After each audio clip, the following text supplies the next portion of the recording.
नमस्कार, स्वागत है आप सभी का ज्ञान सम्मान के मंच पे।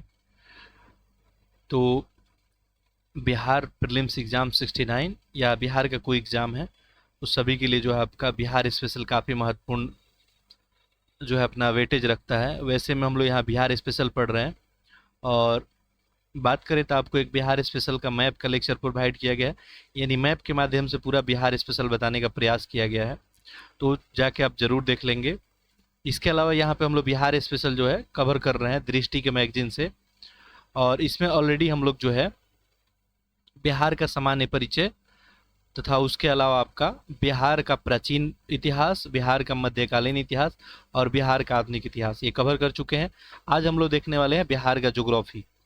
इस लेक्चर में हम लोग कोशिश करेंगे 3-4 टॉपिक ज्योग्राफी का देखने का। यदि इंडेक्स की बात करेंगे तो यहाँ पे जो है आपका बिहार सामान्य परिचय, बिहार का प्राचीन इतिहास, मध्यकालीन इतिहास और आधुनिक इतिहास ये कंप्लीट कर चुके हैं। आज हम लोग देखेंगे बिहार का जो है भौगोलिक स्थिति और ऊंचावच, ये पहला टॉपिक देखेंगे। दूसरा देखेंगे बिहार का जलवायु और मिट्टी। नेक्स्ट है बिहार का अफवाह तंत्र और सिंचाई। और चौथा टॉपिक आपका यहाँ पे दिख रहा है बिहार का कृषि और पशुपालन। ठीक है, तो कोशिश करेंगे कि इसमें से 3 से 4 टॉपिक हम कर लें, फिर एक पार्ट में और जो भी रिमेनिंग बचा हुआ है आपका ज्योग्राफी का टॉपिक, जैसे वन्य जीव अभ्यारण्य है, खनिज है, औद्योगिकरण है, ऊर्जा संसाधन है, परिवहन है, आपका जनगणना है। इसके अलावा हम करंट से भी बिहार स्पेशल को अपडेट कर देंगे, तो उसके लिए अलग सा सीरीज लेके आएंगे जो करंट से आपको बिहार स्पेशल का डाटा अपडेट करेंगे। चलिए, तो बाकी आप लोग लेक्चर को अधिक से अधिक शेयर कर दीजिए। ठीक है, और इसके अलावा कोई फीडबैक कमेंट होगा तो आप लोग कमेंट बॉक्स में कमेंट कर सकते हैं। इसके अलावा बीपीएससी 69 के लिए यहाँ पे जो है गाइडेंस प्रोग्राम, मेंटरशिप प्रोग्राम चल रहा है, जहाँ डेली आपको कुछ टॉपिक दिया जाता है। वहाँ पे मैं उसके बारे में थोड़ा सा बता देता हूँ। डेली टॉपिक दिया जाता है, नेक्स्ट आपको डेली टेस्ट होता है और डेली टेस्ट का डिस्कशन भी होता है, लाइव डिस्कशन गूगल मीट के माध्यम से, जहां आप सभी का कोई डाउट होता है तो डाउट भी क्लियर किया जाता है। तो प्रोग्राम ऑलरेडी रन कर रहा है और उसमें देखेंगे तो प्राचीन भारत का इतिहास और बिहार स्पेशल वो जो है उसमें निपट चुका है। तो आधुनिक भारत का इतिहास अभी उसमें चल रहा है। तो आप यदि चाहें तो आप लोग जो है मैसेज करके और जुड़ सकते हैं। आप लोग जो भी इंटरेस्ट रखते हैं वो 9015040592, ठीक है, टेलीग्राम नंबर पे आप मैसेज कर देंगे 9015040592। ठीक है, या इसके अलावा जो है आप चाहें तो आप टेलीग्राम पे भी मैसेज कर सकते हैं। ठीक है, चलिए तो हम लोग देखते हैं। अच्छा, यहाँ पे टेस्ट सीरीज भी बीपीएससी को लेकर चलाया जा रहा है, तो वो भी आप देख सकते हैं। वहाँ पे हम टेस्ट आस्था आईएएस से, दृष्टि आईएएस से, ध्येय आईएएस, उसके अलावा जो है परम आईएएस हो गया आपका, परफेक्शन आईएएस हो गया। इसके अलावा जो इम्तिहान, जो भी मार्केट में बेहतर टेस्ट अवेलेबल है, वो सारा कुछ डिस्कशन जो है किया जा रहा है। तो आप चाहें तो वहाँ भी जाके देख सकते हैं। चलिए हम लोग देखते हैं इसका टॉपिक नंबर 5 जो पेज नंबर 61 पे है।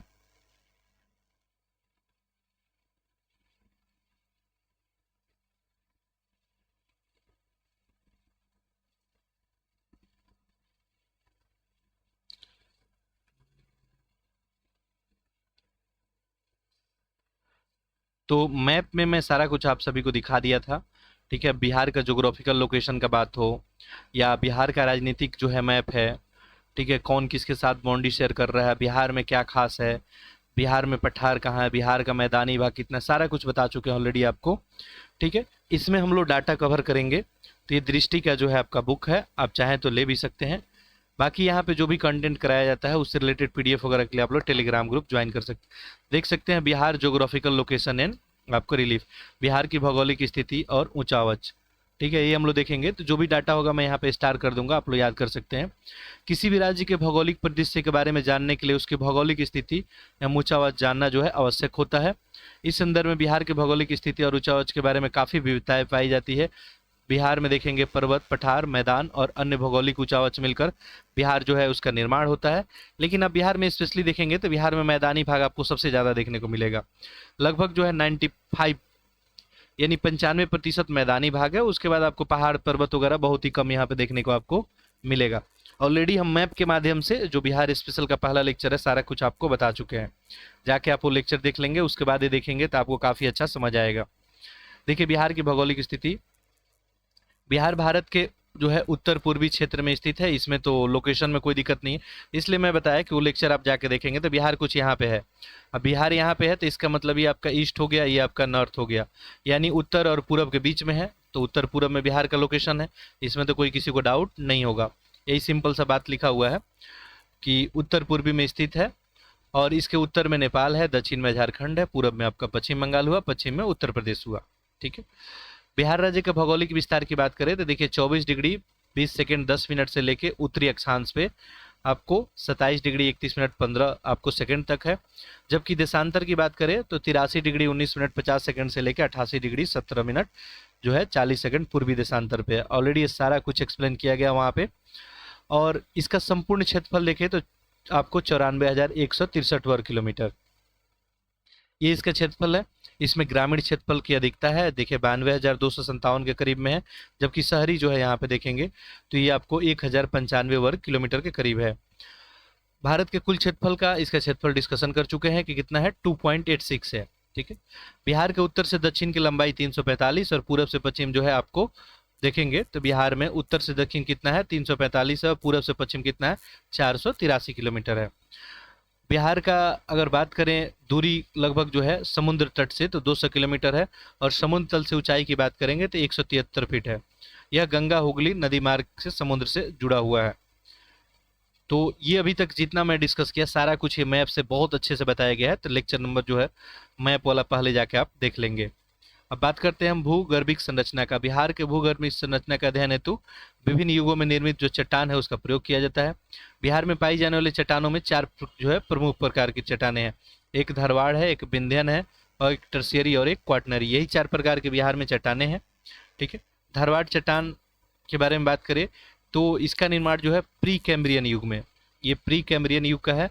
और बिहार के दक्षिणी पूर्वी भाग जैसे मुंगेर, खड़गपुर की पहाड़ी, जमुई, नवादा, राजगीर, ये सब में आपको, यानी ये बिहार का आप मैप देखेंगे तो नीचे वाला भाग यहाँ पे जो है आपको ये धारवाड़ क्रम की चट्टानें जो आपको देखने को मिलेगी, ये भी मैं मैप के माध्यम से आप सभी को दिखा दिया हूँ। ठीक है, तो देख सकते हैं प्री कैम्ब्रियन युग की चट्टानें बिहार के दक्षिणी पूर्वी भाग में मिल रही है। कहाँ पे, दक्षिणी पूर्वी भाग में, जहाँ पे मुंगेर हो गया, खड़गपुर की पहाड़ी हो गई, जमुई हो गया, नवादा हो गया, राजगीर वगैरह। अब यहाँ पे देखेंगे तो स्लेट, क्वार्टाइज आदि ये चट्टाने में आपको इसका समूह है। अगला देखिए विंध्यन जो है, इस समूह के चट्टाने सोन नदी के उत्तर में। ठीक है, अब सोन नदी के उत्तर में तब देखेंगे ये बिहार हो गया आपका। ठीक है, ये मोटा मोटा मान लीजिए बिहार हो गया, तो यहाँ से ज्यूम करेंगे तो ये सोन नदी एंट्री करती है। सोन नदी के उत्तर में बात किया जा रहा है, रोहतास और कैमूर जिले में पाई जाती है। कौन, ये विंध्यन समूह की चट्टाने। ठीक है, मैं बार बार बोल रहा हूँ, ऑलरेडी मैप के माध्यम से सब कुछ आपको दिखाया गया है। इन चट्टानों से सीमेंट उद्योग के लिए चूना पत्थर और गंधक का निर्माण होता है, और गंधक के निर्माण के लिए पेराइड मिलता है। तो यहाँ पे देखेंगे विंध्यन चट्टान में आपको क्या मिलता है, तो सीमेंट उद्योग लगाने के लिए यहाँ पे चूना पत्थर और गंधक निर्माण के लिए पेराइट, ये सब मिलता है। और ये कहाँ मिलता है आपको, तो रोहतास और कैमूर जिले में। ठीक है, बालू पत्थर, कोटाइज, डोलामाइट, चूना पत्थर इस समूह के चट्टाने हैं। इस समूह के चट्टाने का प्रयोग जो है सासाराम, आगरा, दिल्ली, जयपुर में जो ऐतिहासिक स्मारक बना है, जैसे सारनाथ का सांची वगैरह में, इस सब में किया गया है। तो इस समय चट्टानों का उपयोग देखेंगे तो सासाराम, आगरा, दिल्ली जो भी ऐतिहासिक स्मारक बना है उसमें प्रयोग किया गया है। तो 2 प्रकार की चट्टानें बात की हम, एक धारवाड़ चट्टान भी बिहार के कुछ ही भागों में पाया जाता है, वो भी दक्षिणी पूर्वी भागों में। ठीक है, ये मान लीजिए बिहार हुआ तो यहाँ पे कुछ आपको देखने मिलेगा। विंध्यन जो है चट्टाने बस यहाँ पे देखने को मिलेगी। ठीक है, तो ये दोनों बात आप ध्यान रखेंगे। चलिए, तीसरा प्रकार का चट्टान जो है वो टर्शियरी चट्टान है। कौन सा है, टर्शियरी। टर्शियरी युग की चट्टानें जो है पश्चिमी चंपारण के उत्तरी भाग, रामनगर, दून और सोमेश्वर श्रेणी। आप देख ही सकते हैं बिहार के जो है यहाँ पे कॉर्नर में यहाँ पे पश्चिमी चंपारण आपको देखने को मिलेगा। ठीक है, यहाँ पश्चिमी चंपारण देखने को मिलेगा, और यहीं पे आपको टर्शियरी युग की चट्टानें मिलेंगी। और कहाँ, उत्तरी पश्चिमी भाग में, रामनगर, दून और सोमेश्वर श्रेणी में। ठीक है, तो ऑलरेडी ये सब चीज मैप पे दिखाया गया है। चलिए, नेक्स्ट है आपका चौथा, क्वाटनरी चट्टाने। इस चट्टानों का निर्माण जो है प्लीस्टोनिक काल में हुआ है। ठीक है, ये चट्टाने जो है आपको जलोढ़, बालू बजरी, बालू पत्थर, कांग्लोमेरेट आदि निर्मित करती है। इन चट्टानों का निक्षेप शिवालिक के उत्थान के पश्चात दक्षिण में स्थित सिंधु गंगा द्रोणी में हुआ है। नदियों के द्वारा इसका निक्षेपण के कारण यहाँ मंद ढाल वाले विशाल मैदान का निर्माण हुआ, जो जिसको हम लोग बिहार के मैदान से के नाम से जानते हैं। संपूर्ण बिहार में मैदानी भागों के जलोढ़ की गहराई एक समान नहीं पाई जाती, ये भी बात याद रखेंगे। देखिए बिहार लगभग तो जलोढ़ मिट्टी से भरा हुआ है, लेकिन गहराई एक समान नहीं है। गंगा के दक्षिणी भाग में जलोढ़ की गहराई पहाड़ियों के निकट कम है, गंगा के दक्षिणी भाग में देखेंगे तो कम है, जबकि पश्चिमी में देखेंगे तो इसकी गहराई बढ़ती जाती है, यानी मिट्टी की मोटाई की बात की जा रही है। अब आपको पता ही है जलोढ़ मिट्टी जो है नदियों के निक्षेप से ही बना हुआ है। गंगा के दक्षिणी भाग में सबसे गहरे जलोढ़ बेसिन बक्सर और मोकामा में है। ठीक है, तो सबसे गहरा कहाँ है? बक्सर और मोकामा में। आरा, डुमराव, बिहटा, पुनपुन को अगर एक काल्पनिक रेखा से मिलाया जाए तो इनके समानांतर स्थित हिंज रेखा के समीप जलोढ़ की गहराई 300 से 350 से बढ़कर आपको 700 मीटर तक है। मुजफ्फरपुर सारण के मध्य देखेंगे तो 1000 से 2500 मीटर है। तो आप देख रहे हैं यहाँ पे मिट्टी का मोटाई जो है, यानी जलोढ़ मिट्टी की मोटाई बिहार में अगर देखेंगे, देखिए ये अपना बिहार हो गया, बीच में गंगा के मैदान हो गई, तो इधर ज़्यादा ऊंचा आपको देखने को मिल रहा है, ज़्यादा ऊंचा देखने को मिल रहा है 1000 से 2500 मीटर मिट्टी की जो है मोटाई। ठीक है, चलिए, तो ये सब जो है सिंपल सिंपल फैक्ट है। नेक्स्ट देखिए बिहार में प्राकृतिक उच्च आवाज की बात करते हैं। तो उच्च आवाज के आधार पर बिहार को 3 भागों में बांटा गया, शिवालिक पर्वत श्रेणी और तराई क्षेत्र, दक्षिण का पठार और बिहार का मैदान। चूंकि मैं ऑलरेडी आप सभी को बता दिया हूँ कि मैदानी भाग सबसे ज़्यादा है, लगभग 95% भाग क्या है? मैदानी भाग ही है। दक्षिण के पठार की बात करेंगे अगर, तो दक्षिण की पठार जो है ये भी इसकी चौड़ाई ज़्यादा अधिक है नहीं, फिर भी एक एक करके बात कर लेते हैं। शिवालिक पर्वत और श्रेणी और तराई क्षेत्र की बात करें तो बिहार के उत्तरी पश्चिमी भाग में, अभी अपना बिहार हो गया, उत्तरी पश्चिमी कौन सा हुआ? यही भाग हुआ आपका। ठीक है, तो उत्तरी पश्चिमी भाग में जो पश्चिमी चंपारण है, इसके उत्तरी भाग में शिवालिक पर्वत श्रेणी का विस्तार है। बस कहाँ पे है? पश्चिमी चंपारण में। बात ध्यान रखेंगे, मैप में ये सब चीज़ दिखाया गया है, मैं बार बार बोल रहा हूँ, इसलिए मैप का लेक्चर आप लोग देख ले। फिर भी डाटा जो है उतना मैप में नहीं बताया गया है, तो डाटा हम यहाँ से कवर कर रहे हैं। तो शिवालिक पर्वत श्रेणी का विस्तार कितना है? 932 वर्ग किलोमीटर के क्षेत्र में, याद रखेंगे। ठीक है, कहाँ पे है? पश्चिमी चंपारण में। इसकी ऊंचाई की बात करेंगे तो कितना है? 200 से 280 मीटर है। शिवालिक के पर्वतीय प्रदेश का हिमालय का तृतीय मोड़ माना जाता है। आपको पता ही है कि हिमालय को 4 भागों में बांटा गया है। सबसे जो आगे वाला भाग है कौन है? शिवालिक वाला भाग है, इसी भाग का ही हिस्सा यहाँ पे है। स्थानीय उच्च आवाज के आधार पर 3 उपभागों में बांटा गया है। देखिए ये जो शिवालिक वाला रेंज है, इसको 3 भागों में बांट दिया गया, किसके? ऊंचा आवाज के आधार पे। यानी हम लोग अभी देख रहे हैं कि ऊंचा आवाज के आधार पे, यानी कुछ ज़्यादा ऊंचा है, कुछ उससे कम ऊंचा। उसमें सबसे पहला है रामनगर दून। रामनगर दून जो है दक्षिणी श्रेणी के रूप में जाना जाता है। ये छोटी छोटी पहाड़ियों का एक क्रम है। 214 वर्ग मीटर में फैले रामनगर दून की ऊंचाई कितनी है? 240 मीटर। तो अब ये जो आपका ये बिहार हो गया मान लीजिए, और यहाँ पे पश्चिमी चंपारण आपको दिख रहा है। ठीक है, पश्चिमी चंपारण में आप अगर ध्यान देंगे तो यहाँ पे हम लोग क्या देख रहे हैं? शिवालिक वाला क्षेत्र देख रहे हैं। और शिवालिक वाले क्षेत्र में बात करेंगे तो यहाँ पे जो रामनगर दून है, रामनगर दून 214 वर्ग किलोमीटर में फैला हुआ है। पहला बात याद करेंगे, इसकी चौड़ाई कितनी है? 214 वर्ग किलोमीटर, और उसमें सबसे ऊंचा पहाड़ जो है वो 240 मीटर का है। दूसरा जो है आपका सोमेश्वर श्रेणी के नाम से जाना जाता है। इसका विस्तार पश्चिम के त्रिवेणी नहर से लेके और भिकना जो है ठोरी 75 वर्ग किलोमीटर तक है। ठीक है, तो सोमेश्वर की जो है विस्तार कहाँ तक है? तो ये 75 वर्ग किलोमीटर तक है, याद रखेंगे। ठीक है, कहाँ से? त्रिवेणी नहर के शीर्ष से लेके। सोमेश्वर श्रेणी का शीर्ष भाग बिहार के नेपाल के बीच में सीमा निर्माण करता है। इसकी सर्वोच्च जो चोटी है इस सोमेश्वर की कितनी है? 874 मीटर है।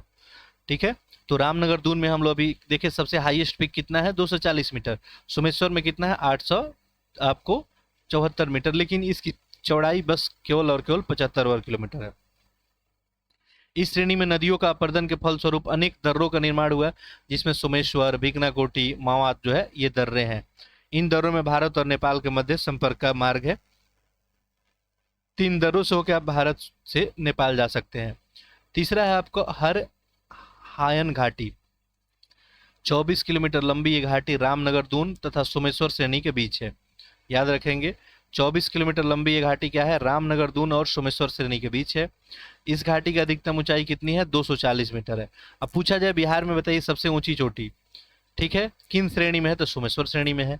कितनी ऊंचाई है? 874 मीटर है। हम लोग हरियाणा चोटी देख लिए। नेक्स्ट देखते हैं। तो ये बिहार में उच्च आवाज की बात है। ठीक है, 2 हम लोग बात कर लिए बिहार में चट्टानों के बारे में। देखिए हम लोग अभी तक क्या क्या देखे।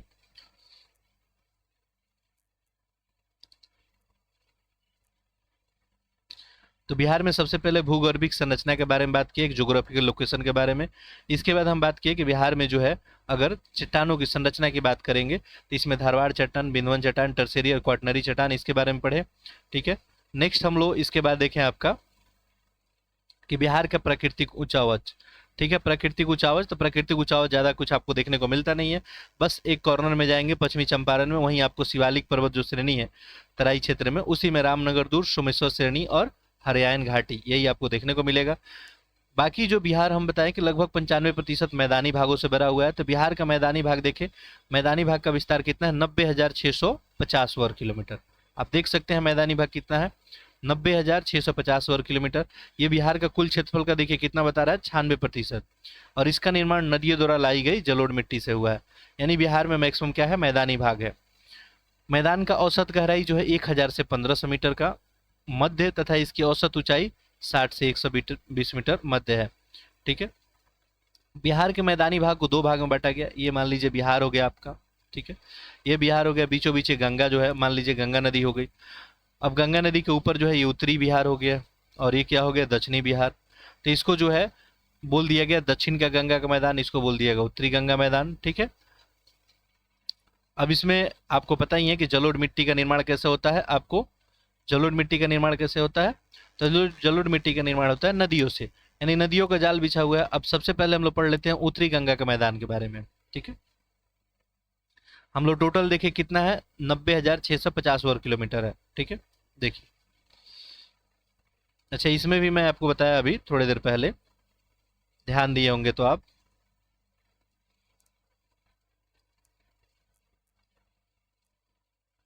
देखिए यहाँ पे बताएं कि 94,163 वर्ग किलोमीटर ही क्षेत्रफल है। देखिए ध्यान दे रहे होंगे यहाँ पे 94,163, इसमें 90,000 के करीब तो आपका क्या है, मैदानी भाग ही है, 90,650। तो आप सोच सकते हैं बिहार में स्कोप सबसे ज्यादा किसका है, कृषि का। ठीक है, यहाँ पे बेहतरीन कृषि किया जा सकता है, उन्नत कृषि करके नंबर 1 जो है कृषि के सेक्टर में बना जा सकता है। उत्तरी गंगा के मैदान के बारे में बात करते हैं। इसका निर्माण गंगा और उसकी सहायक नदी, अब सहायक नदी कौन कौन है, तो एक घाघरा है, अगला चैप्टर नदी हम लोग देखेंगे उसमें आप देखेंगे, और नदी हम ऑलरेडी मैप के माध्यम से बता चुके हैं, फिर भी डेप्थ में एक बार देखेंगे। घाघरा हो गया, गंडक हो गया, बूढ़ी गंगट, कोसी, बागमती, कमला, ठीक है, आपका महानंदा, ये सब नदियों के निक्षेप से हुआ है किसका, उत्तरी गंगा। देखिए ये हो गया बिहार, और ये बीचों बीच मान लीजिए गंगा नदी हो गई। तो इधर जो देखेंगे तो इधर आपका घाघरा, इधर आपका घाघरा नदी हो गया, गंडक हो गया, बूढ़ी गंडक हो गया, ठीक है, बागमती हो गया आपका, कमला हो गया, कोशी हो गया। तीन सब नदियों के द्वारा जो है इन मैदानों का निर्माण किया गया है। दक्षिण बिहार में वैसे ही आएंगे तो यहाँ पे आपको जो है कर्मनासा हो गया, सोन हो गया, ठीक है। तो इन सब नदियों से जो है दक्षिण भारत के मैदानों का, मैदानी भाग का निर्माण हुआ है। तो बिल्कुल सिंपल सी बात यही लिखी हुई है, ठीक है। इस मैदान का ढाल जो है उत्तर से दक्षिण तथा उत्तर पश्चिम से दक्षिण पूर्व की ओर मिलता है। ध्यान देंगे ढाल कैसा है, उत्तर से दक्षिण। अब ये उत्तरी भाग हो गया तो उत्तर से दक्षिण है, तभी देखेंगे सारा नदी अपना पानी जाके क्या करती है, गंगा में मिला देती है। ढाल होगा तभी, ढाल के अनुसार ही जो है, यानी इधर क्या है, ऊंचा भूमि है, और जैसे जैसे आगे बढ़ेंगे डाउन होते जाएगा, ठीक है। तो उत्तर से दक्षिण है, और उत्तर पश्चिम से, अगर उत्तर पश्चिम से बात करेंगे, ये वाला हिस्सा आपका उत्तर पश्चिम हो गया, ये वाला उत्तर पश्चिम से दक्षिण पश्चिम पूरब की ओर मिलता है, ठीक है। तो आप देखेंगे, ध्यान देंगे, ये गंगा नदी है, तो ये नदियाँ ऐसे ऐसे आके मिलती है इसमें, ध्यान दिए होंगे तो ये देख सकते हैं उत्तर पश्चिम से दक्षिण पूरब की ओर है, ठीक है, इसका डायरेक्शन, ठीक है, क्लियर है। चलिए आगे देखते हैं। नदियों के प्रवाह के क्रम में यह जो है प्रदेश कई दोआबों में वर्गीकृत हो गया है, जैसे घाघरा गंडक दोआब। अब देखिए दोआब किसको बोलते हैं, दो नदियों के बीच के क्षेत्र का। अब घाघरा गंडक के बीच के क्षेत्र को घाघरा गंडक दोआब बोलिए। गंडक कोसी हो गया दोआब हो गया आपका, कोशी महानंदा दोआब हो गया। इस मैदान में नदियों के मध्य स्थित बाढ़ क्षेत्र से विशेष आकृति दियारा प्रदेश और नदी धाराओं द्वारा बने चार और छारन अपनी क्षेत्रीय विशेषता के लिए जानते हैं। अब देखिए इन मैदानों में आप देखेंगे तो आपको दियारा प्रदेश भी देखने को मिलेगा, ठीक है। उसके अलावा यहाँ पे चार भी देखने को मिलेगा। इस मैदान में उत्तरी भाग में दलदली भूमि और दक्षिणी में बहुत झीलों की बहुलता देखने को मिलती है। देखिए उत्तरी भाग में दलदली और झीलों की बहुलता देखने को मिलेगी। झील आप समझते ही हैं, वैसा भूमि का टिकड़ा जहाँ चारों ओर से जल से घिरा हुआ है, इसे हम क्या बोलते हैं, झील बोलते हैं। तो यहाँ पे आप देख सकते हैं कि ये जो मैदान है इसके उत्तरी भाग में दलदली भूमि है, और झीलों का बहुलता है। किसमें? उत्तरी भाग में। उत्तरी भाग कहने का मतलब ये वाला क्षेत्र, ठीक है। चलिए, इसके बाद ध्यान देंगे तो इस मैदान का दक्षिणी सीमांत क्षेत्र अपेक्षाकृत क्या है? ऊंचा है। और इस क्षेत्र में है आपका गंडक है, बूढ़ी गंडक है, कोशी है, महानंदा है। इसके द्वारा लाई गई मिट्टी और रेत के निर्माण से जलोढ़ संरचना पाई जाती है। ये नदियों का प्रवाह पथ का विचलन जो है यहाँ पे देखा जाता है, ठीक है। गंगा के उत्तरी मैदान का विस्तार जो है कहाँ पे है? तो सारण हो गया, चंपारण, मुजफ्फरपुर, दरभंगा, मुंगेर, भागलपुर, सहरसा, पूर्णिया जिले में देखने को मिलता है। अब देखिए, दूसरा है आपका गंगा का दक्षिणी मैदान। ये मैदान जो है गंगा का दक्षिणी तट से शुरू होकर छोटा नागपुर पठार तक फैला हुआ है। ये मैदान जो है राज्य का लगभग 19.36 क्षेत्र में विस्तृत है। कितना? 19.36 में। गंगा के दक्षिण मैदान का ढाल जो है उत्तर से दक्षिण की ओर है। ध्यान देंगे किधर से है? उत्तर से दक्षिण की ओर है। लाई गई बलुई मिट्टी से हुआ है। नेक्स्ट देखिए, इस मैदान की बहने वाली प्रमुख नदियां कौन है? सोन है, पुनपुन है, क्रमनासा है, फल्गु है। अभी आगे नदी चैप्टर में हम लोग देखेंगे। हालांकि यह मैदान समतल है, परंतु कहीं कहीं गया, राजगीर, खड़गपुर, आपका गिरियक बराबर की पहाड़ी जैसे बाह्य स्थल में एक रूपता भंग करती है। इस क्षेत्र में प्रवाहित होने वाली नदियां प्राकृतिक तटबंध तथा इससे सटे हुए ताल का निर्माण करती है। इस मैदान का जो है काप मिट्टी पाई जाती है, जो गहरी और चिकनी और पिल्ली दोमट मिट्टी है। इसके दक्षिण में जो है रेतीला मिट्टी आपको पाई जाती है, याद रखेंगे सब। दक्षिण का पठार, अब देखिए हम लोग क्या देख लिए? पर्वत देख लिए, मैदानी भाग देख लिए। अब दक्षिण में देखेंगे तो बिहार के दक्षिणी हिस्से में यहाँ पे कुछ आपको पठार वगैरह भी देखने को मिलेंगे। चलिए इसके बारे में थोड़ा सा जानकारी ले लेते हैं। बिहार के सुदूर दक्षिण में देखेंगे तो पठारी भाग है, जो एक संकीर्ण पट्टी के रूप में पश्चिम में कैमूर जिले के पूरब में लेके, ये आपका हो गया कैमूर जिले से, तथा पूरब में मुंगेर और बांका जिले तक फैला हुआ। इस क्षेत्र के अंतर्गत देखेंगे तो गया हो गया, मंदार हो गया, बराबर, जेठियन की पहाड़ी है, गंगेश्वर, राजगीर, शुकरपीठ पहाड़ी, बिहार शरीफ हो गया, मुंगेर की पहाड़ी हो गई, कैमूर और रोहतास जिले में फैला हुआ है। ये सब पठार है। सोन नदी कैमूर के पठार तथा छोटा नागपुर पठार को अलग करती है। ये भी बात थोड़ा सा याद रखेंगे। सोन नदी जो है कैमूर का पठार और छोटा नागपुर के पठार को अलग करती है, सोन नदी। अब कुछ परीक्षा उपयोगी तथ्य हैं, इसको हम लोग रिपीट कर लेते हैं, फिर इसके क्वेश्चन को करते हैं। देखिए, बिहार का भौगोलिक विस्तार की बात करें तो आपका 24 डिग्री 20 मिनट 10 सेकंड से उत्तरी अक्षांश से लेकर 27 डिग्री 31 मिनट द्वितीय अक्षांश तक है। देशांतर पर देखेंगे तो 83 19 50 से लेके और 88 17 40 तक है। बिहार का संपूर्ण क्षेत्रफल कितना है? 94,163 वर्ग किलोमीटर, जो भारत का कितना है? 2.8 है। धारवाड़ कट्टम की चट्टाने जो है मुंगेर, जमुई, नवादा और राजगीर में पाई जाती है, याद रखेंगे, ठीक है। विंध्यन समूह की चट्टाने जो है आपका रोहतास, कैमूर जिले में पाई जाती है। विंध्यन चट्टान कहाँ पे है? रोहतास और कैमूर में, इसको याद रखेंगे, पूछा जा सकता है। टर्शियरी कट्टम की चट्टाने जो है बिहार के पश्चिमी चंपारण, देखिए कुछ ही भाग में सब चट्टाने हैं, लेकिन ये एग्जाम में पूछने का चांस है। टर्शियरी पूछा जाए चंपारण में। क्वाटनरी की बात किया जाए तो ये आपका आरा हो गया, डुमराव, बक्सर, बिहटा, पुनपुन, मोकामा, ठीक है। आपका मुजफ्फरपुर हो गया, सारण में पाया जाता है। ऊंचावच के आधार पर बिहार को 3 भागों में बांटा गया है। एक शिवालिक पर्वत श्रेणी और तराई क्षेत्र, दूसरा बिहार का मैदान और दक्षिण का पठार, ठीक है, 3 ही है। एक शिवालिक पर्वत, एक बिहार का मैदान और एक दक्षिण का पठार, जिसमें हम लोग देखे थे अभी कि बिहार का मैदानी भाग लगभग 90,000 वर्ग किलोमीटर के करीब है। बिहार में शिवालिक पर्वत श्रेणी को स्थानीय ऊंचावच के आधार पर रामनगर, दून, सोमेश्वर श्रेणी और हरियाणा घाटी में बांटा गया है। इसमें हम लोग देखे थे कि सबसे ऊंची चोटी कहाँ पे है? सोमेश्वर चोटी में। बिहार के मैदान को 2 भागों में बांटा गया, एक उत्तरी गंगा और एक दक्षिणी गंगा के मैदान में। नेक्स्ट देखिए, अगला है आपको उत्तरी गंगा के मैदान का ढाल उत्तर से दक्षिण की ओर है, ठीक है, उत्तर से दक्षिण की ओर है, तथा उत्तर पश्चिम से उत्तर पूरब की ओर है, सॉरी दक्षिण पूरब की ओर है। ऑलरेडी देखते हैं कि जितनी नदियां बहती है ऐसे ही बहती है आके, ठीक है। नेक्स्ट देखिए, उत्तरी गंगा के मैदान का ढाल हो गया ये, ठीक है, रिपीट कर दिया है लाइन। उत्तरी गंगा के मैदान में दलदली भूमि तथा झीलों की बहुलता है, ठीक है। तो उत्तरी गंगा के मैदान में देखेंगे, उत्तरी गंगा का मैदान जब भी मैं बोल रहा हूं तो इसका मतलब क्या हुआ? सिंपल सा देखिए, ये मान लीजिए आपका बिहार हो गया, बीच में गंगा नदी हो गई, तो ये उत्तरी गंगा का मैदान हो गया। तो इसमें देखेंगे तो आपको क्या होगा? झील और दलदल भूमि का बहुलता होगा, ठीक है। यहाँ मैक्सिमम नदियां है और सारा क्या है आपको? हिमालयी नदियां है।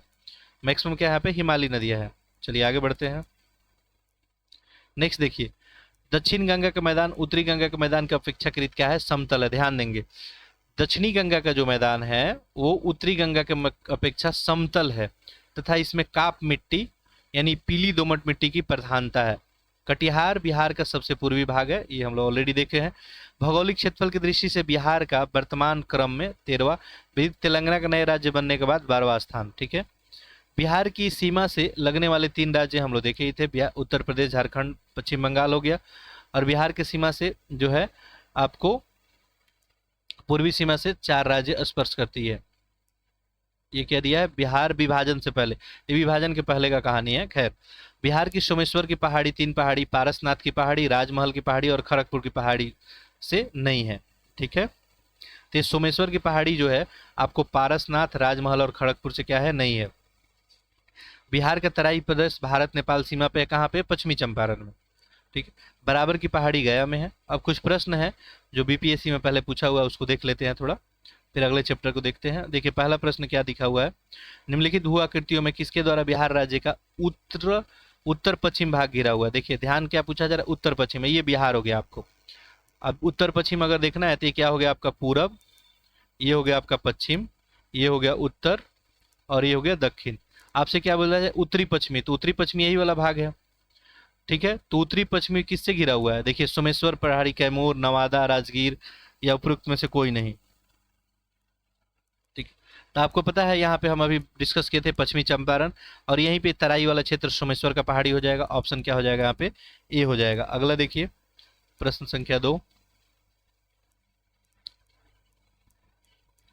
देखिए यहाँ पूछा गया आपको, निम्नलिखित में से कौन सा शहर बिहार के सबसे पूर्वी भाग में, बहुत आसान सा प्रश्न है। ठीक है, तो ये कटिहार था बिहार के सबसे पूर्वी भाग में। अगला देखिए, किस देश की सीमा बिहार राज्य से जुड़ती है। देश है तो एक ही है, नेपाल देश है बस। तो बहुत आसान सा प्रश्न है। अगला देखिए प्रश्न संख्या 4। देखिए पूछा गया है कि भौगोलिक क्षेत्रफल की दृष्टि से भारत में बिहार का जो है क्रम कौन सा है। भौगोलिक क्षेत्रफल की बात की जा रही है, तो इसमें कौन सा क्रम हो जाएगा बिहार का, ये 12वां स्थान हो जाएगा बिहार का। ठीक है, पहले 13वां था, 12वां हो गया है। बिहार की सीमा से लगने वाले भारत के राज्य, बहुत ही आसान है, कितने राज्य हैं। ठीक है, आंसर करें इसका। देखिए ये गलत है, चूंकि अभी जो है ये 43 बीपीएससी का है, तो उस समय बिहार झारखंड जो है, अभी जो है बिहार से कितना सीमा लगता है, 3 राज्य लगाता है बस। ठीक है, अगला देखिए, बिहार की सोमेश्वर पहाड़ी है। ठीक है, ये 42 बीपीएससी का है। खैर सोमेश्वर पहाड़ी कहाँ पे है, बहुत ही आसान क्वेश्चन है, आंसर करें इसका। पारसनाथ पहाड़ी से पुरानी, राजमहल से पुरानी, खड़गपुर से पुरानी, इन सब में नहीं है ये। ठीक है, हम लोग देखे थे। बिहार का तराई प्रदेश विस्तृत है, बहुत ही आसान क्वेश्चन है। ठीक है, बिहार का तराई प्रदेश, छोटानागपुर पठार के उत्तरी भारत नेपाल सीमा। देखिए तराई प्रदेश कहाँ पे है, भारत नेपाल सीमा पे, वो भी कहाँ, बिहार के बस एक कॉर्नर में। ठीक है, और बाकी यहाँ पे देखिए हल्का हल्का दिखेगा और सब जिलों में। ठीक है, तो ये तो आपका ऑप्शन भी हो जाएगा। देखिए नेक्स्ट, निम्नलिखित में से किस जिले की सीमा उत्तर प्रदेश से नहीं लगती है। आसान सा प्रश्न है। देखिए सिवान, पश्चिमी चंपारण, गोपालगंज, शिवहर। ठीक है, आंसर कर लिए होंगे। देखिए ये सिवान तो लगती है, पश्चिमी चंपारण, गोपालगंज, यहाँ पे ये शिवहर हो जाएगा। ठीक, ये देखेंगे बिहार का ये वाला हिस्सा, तो यहाँ पश्चिमी चंपारण स्टार्ट होगा। ठीक है, उसके बाद आपका गोपालगंज आ जाएगा, सिवान आ जाएगा, सारण आ जाएगा, भोजपुर, बक्सर। ठीक है, ये सब सीमा बनाता है किससे, उत्तर प्रदेश से। जबकि शिवहर कहाँ पे आपको देखेंगे तो बिहार के मैप में शिवहर कुछ यहाँ देखने को मिलेगा, वो जो आपको सीमा नहीं बनाता है। अगला देखिए, इसलिए आप लोग मैप वाला लेक्चर देख लीजिए, प्लस ये देखिए और करंट अफेयर जो कराएंगे, इसके बाद बिहार स्पेशल एक भी बाहर कहीं क्वेश्चन नहीं आएगा। बराबर की पहाड़ी किस जिले में अवस्थित है, तो ये जो है गया में स्थित है। ठीक है, अगला देखिए, सागर तल से बिहार की औसत ऊंचाई कितनी है। सागर तल से औसत ऊंचाई की बात पूछी जा रही है, हम लोग देखे थे 173 फीट है। मीटर में पूछता, डाटा अलग हो जाता। विंध्यन समूह के चट्टाने कहाँ पाई जाती है। ठीक है, तब देखिए विंध्यन समूह के चट्टाने रोहतास और कैमूर की जो एरिया है वहीं पे, बिहार के इस कॉर्नर में यहीं पे कुछ देखने को आपको मिलता है। अगला देखिए प्रश्न संख्या 12। बिहार का देशांतरीय स्थिति का जो है बताना है स्थिति। यहाँ पे देखिए अक्षांश नहीं देशांतर पूछा गया है। हम लोग देखे थे 83 डिग्री 19 मिनट 50 सेकंड से लेकर 88 डिग्री 70 मिनट पूर्वी देशांतर पे। ठीक है, चलिए अगला देखिए, निम्नलिखित में से कौन सा दर्रे बिहार में है। देखिए 2-3 दर्रे हम लोग देखे थे, तो यहाँ पे धाल घाट, भोर घाट है, पाल घाट, भिकना घाटी, कौन सा है, तो इसमें जो है भिकना घाटी है। ठीक है, अगला देखिए, बिहार का संपूर्ण क्षेत्रफल, बहुत ही आसान सा प्रश्न है, आंसर करें। इसका सही आंसर क्या हो जाए, देखिए 94,163 वर्ग किलोमीटर। ठीक है। बिहार का अक्षांशीय विस्तार पूछा गया है, ये भी प्रश्न आपके एग्जाम में अभी हाल फिलहाल पूछा गया था। तो ये कितना है, 24 डिग्री 20 मिनट 10 सेकंड से लेकर 27 डिग्री 31 मिनट उत्तरी अक्षांश। ठीक है। अब यहाँ ध्यान देंगे उत्तरी अक्षांश पे होना चाहिए, क्योंकि भारत का ही लोकेशन उत्तरी पूर्वी में है, तो बिहार भी उत्तरी पूर्वी में ही आएगा। निम्नलिखित में से कौन सी नदी कैमूर के पठार को छोटानागपुर के पठार से अलग करती है, कौन सी है, सोन नदी है। ठीक है। अगला देखिए, निम्नलिखित में से किस जिले में टर्शियरी चट्टानें जो है पाई जाती है। टर्शियरी चट्टान जो हम लोग देखे थे पश्चिमी चंपारण में हो जाएगा आपका। नेक्स्ट देखिए, बिहार भारत के कुल क्षेत्रफल का कितना प्रतिशत है, तो 2.86 है। अगला देखिए, बिहार के उत्तर से दक्षिण की लंबाई, देखिए उत्तर से दक्षिण पूछा गया है। ठीक है, पूरब से पश्चिम नहीं, उत्तर से दक्षिण। ये क्या हो जाएगा आपका, 345 किलोमीटर। और 483 हो जाता कब, पूरब से पश्चिम पूछता तो। निम्नलिखित में से कौन सी पहाड़ी बिहार और नेपाल के मध्य सीमा का निर्धारण करती है, ये कौन हो जाएगा, सोमेश्वर की पहाड़ी। ठीक है। चलिए, तो इस तरह से कुछ 20 प्रश्न था। अब अगला यूनिट हम लोग देखते हैं। अगला है आपका बिहार का जलवायु और मिट्टी। बिहार का जलवायु कैसा है और मिट्टी कैसा है, इसके बारे में पढ़ते हैं। देखिए, किसी भी स्थान के वातावरण की दीर्घकालिक स्थिति को जलवायु के माध्यम से समझा जाता है। कोई भी स्थान है तो जलवायु के माध्यम से हम लोग समझ सकते हैं। बिहार की जलवायु को अन्य राज्यों की तरह क्षेत्रीय विविधता दिखाई दिखाई देती है।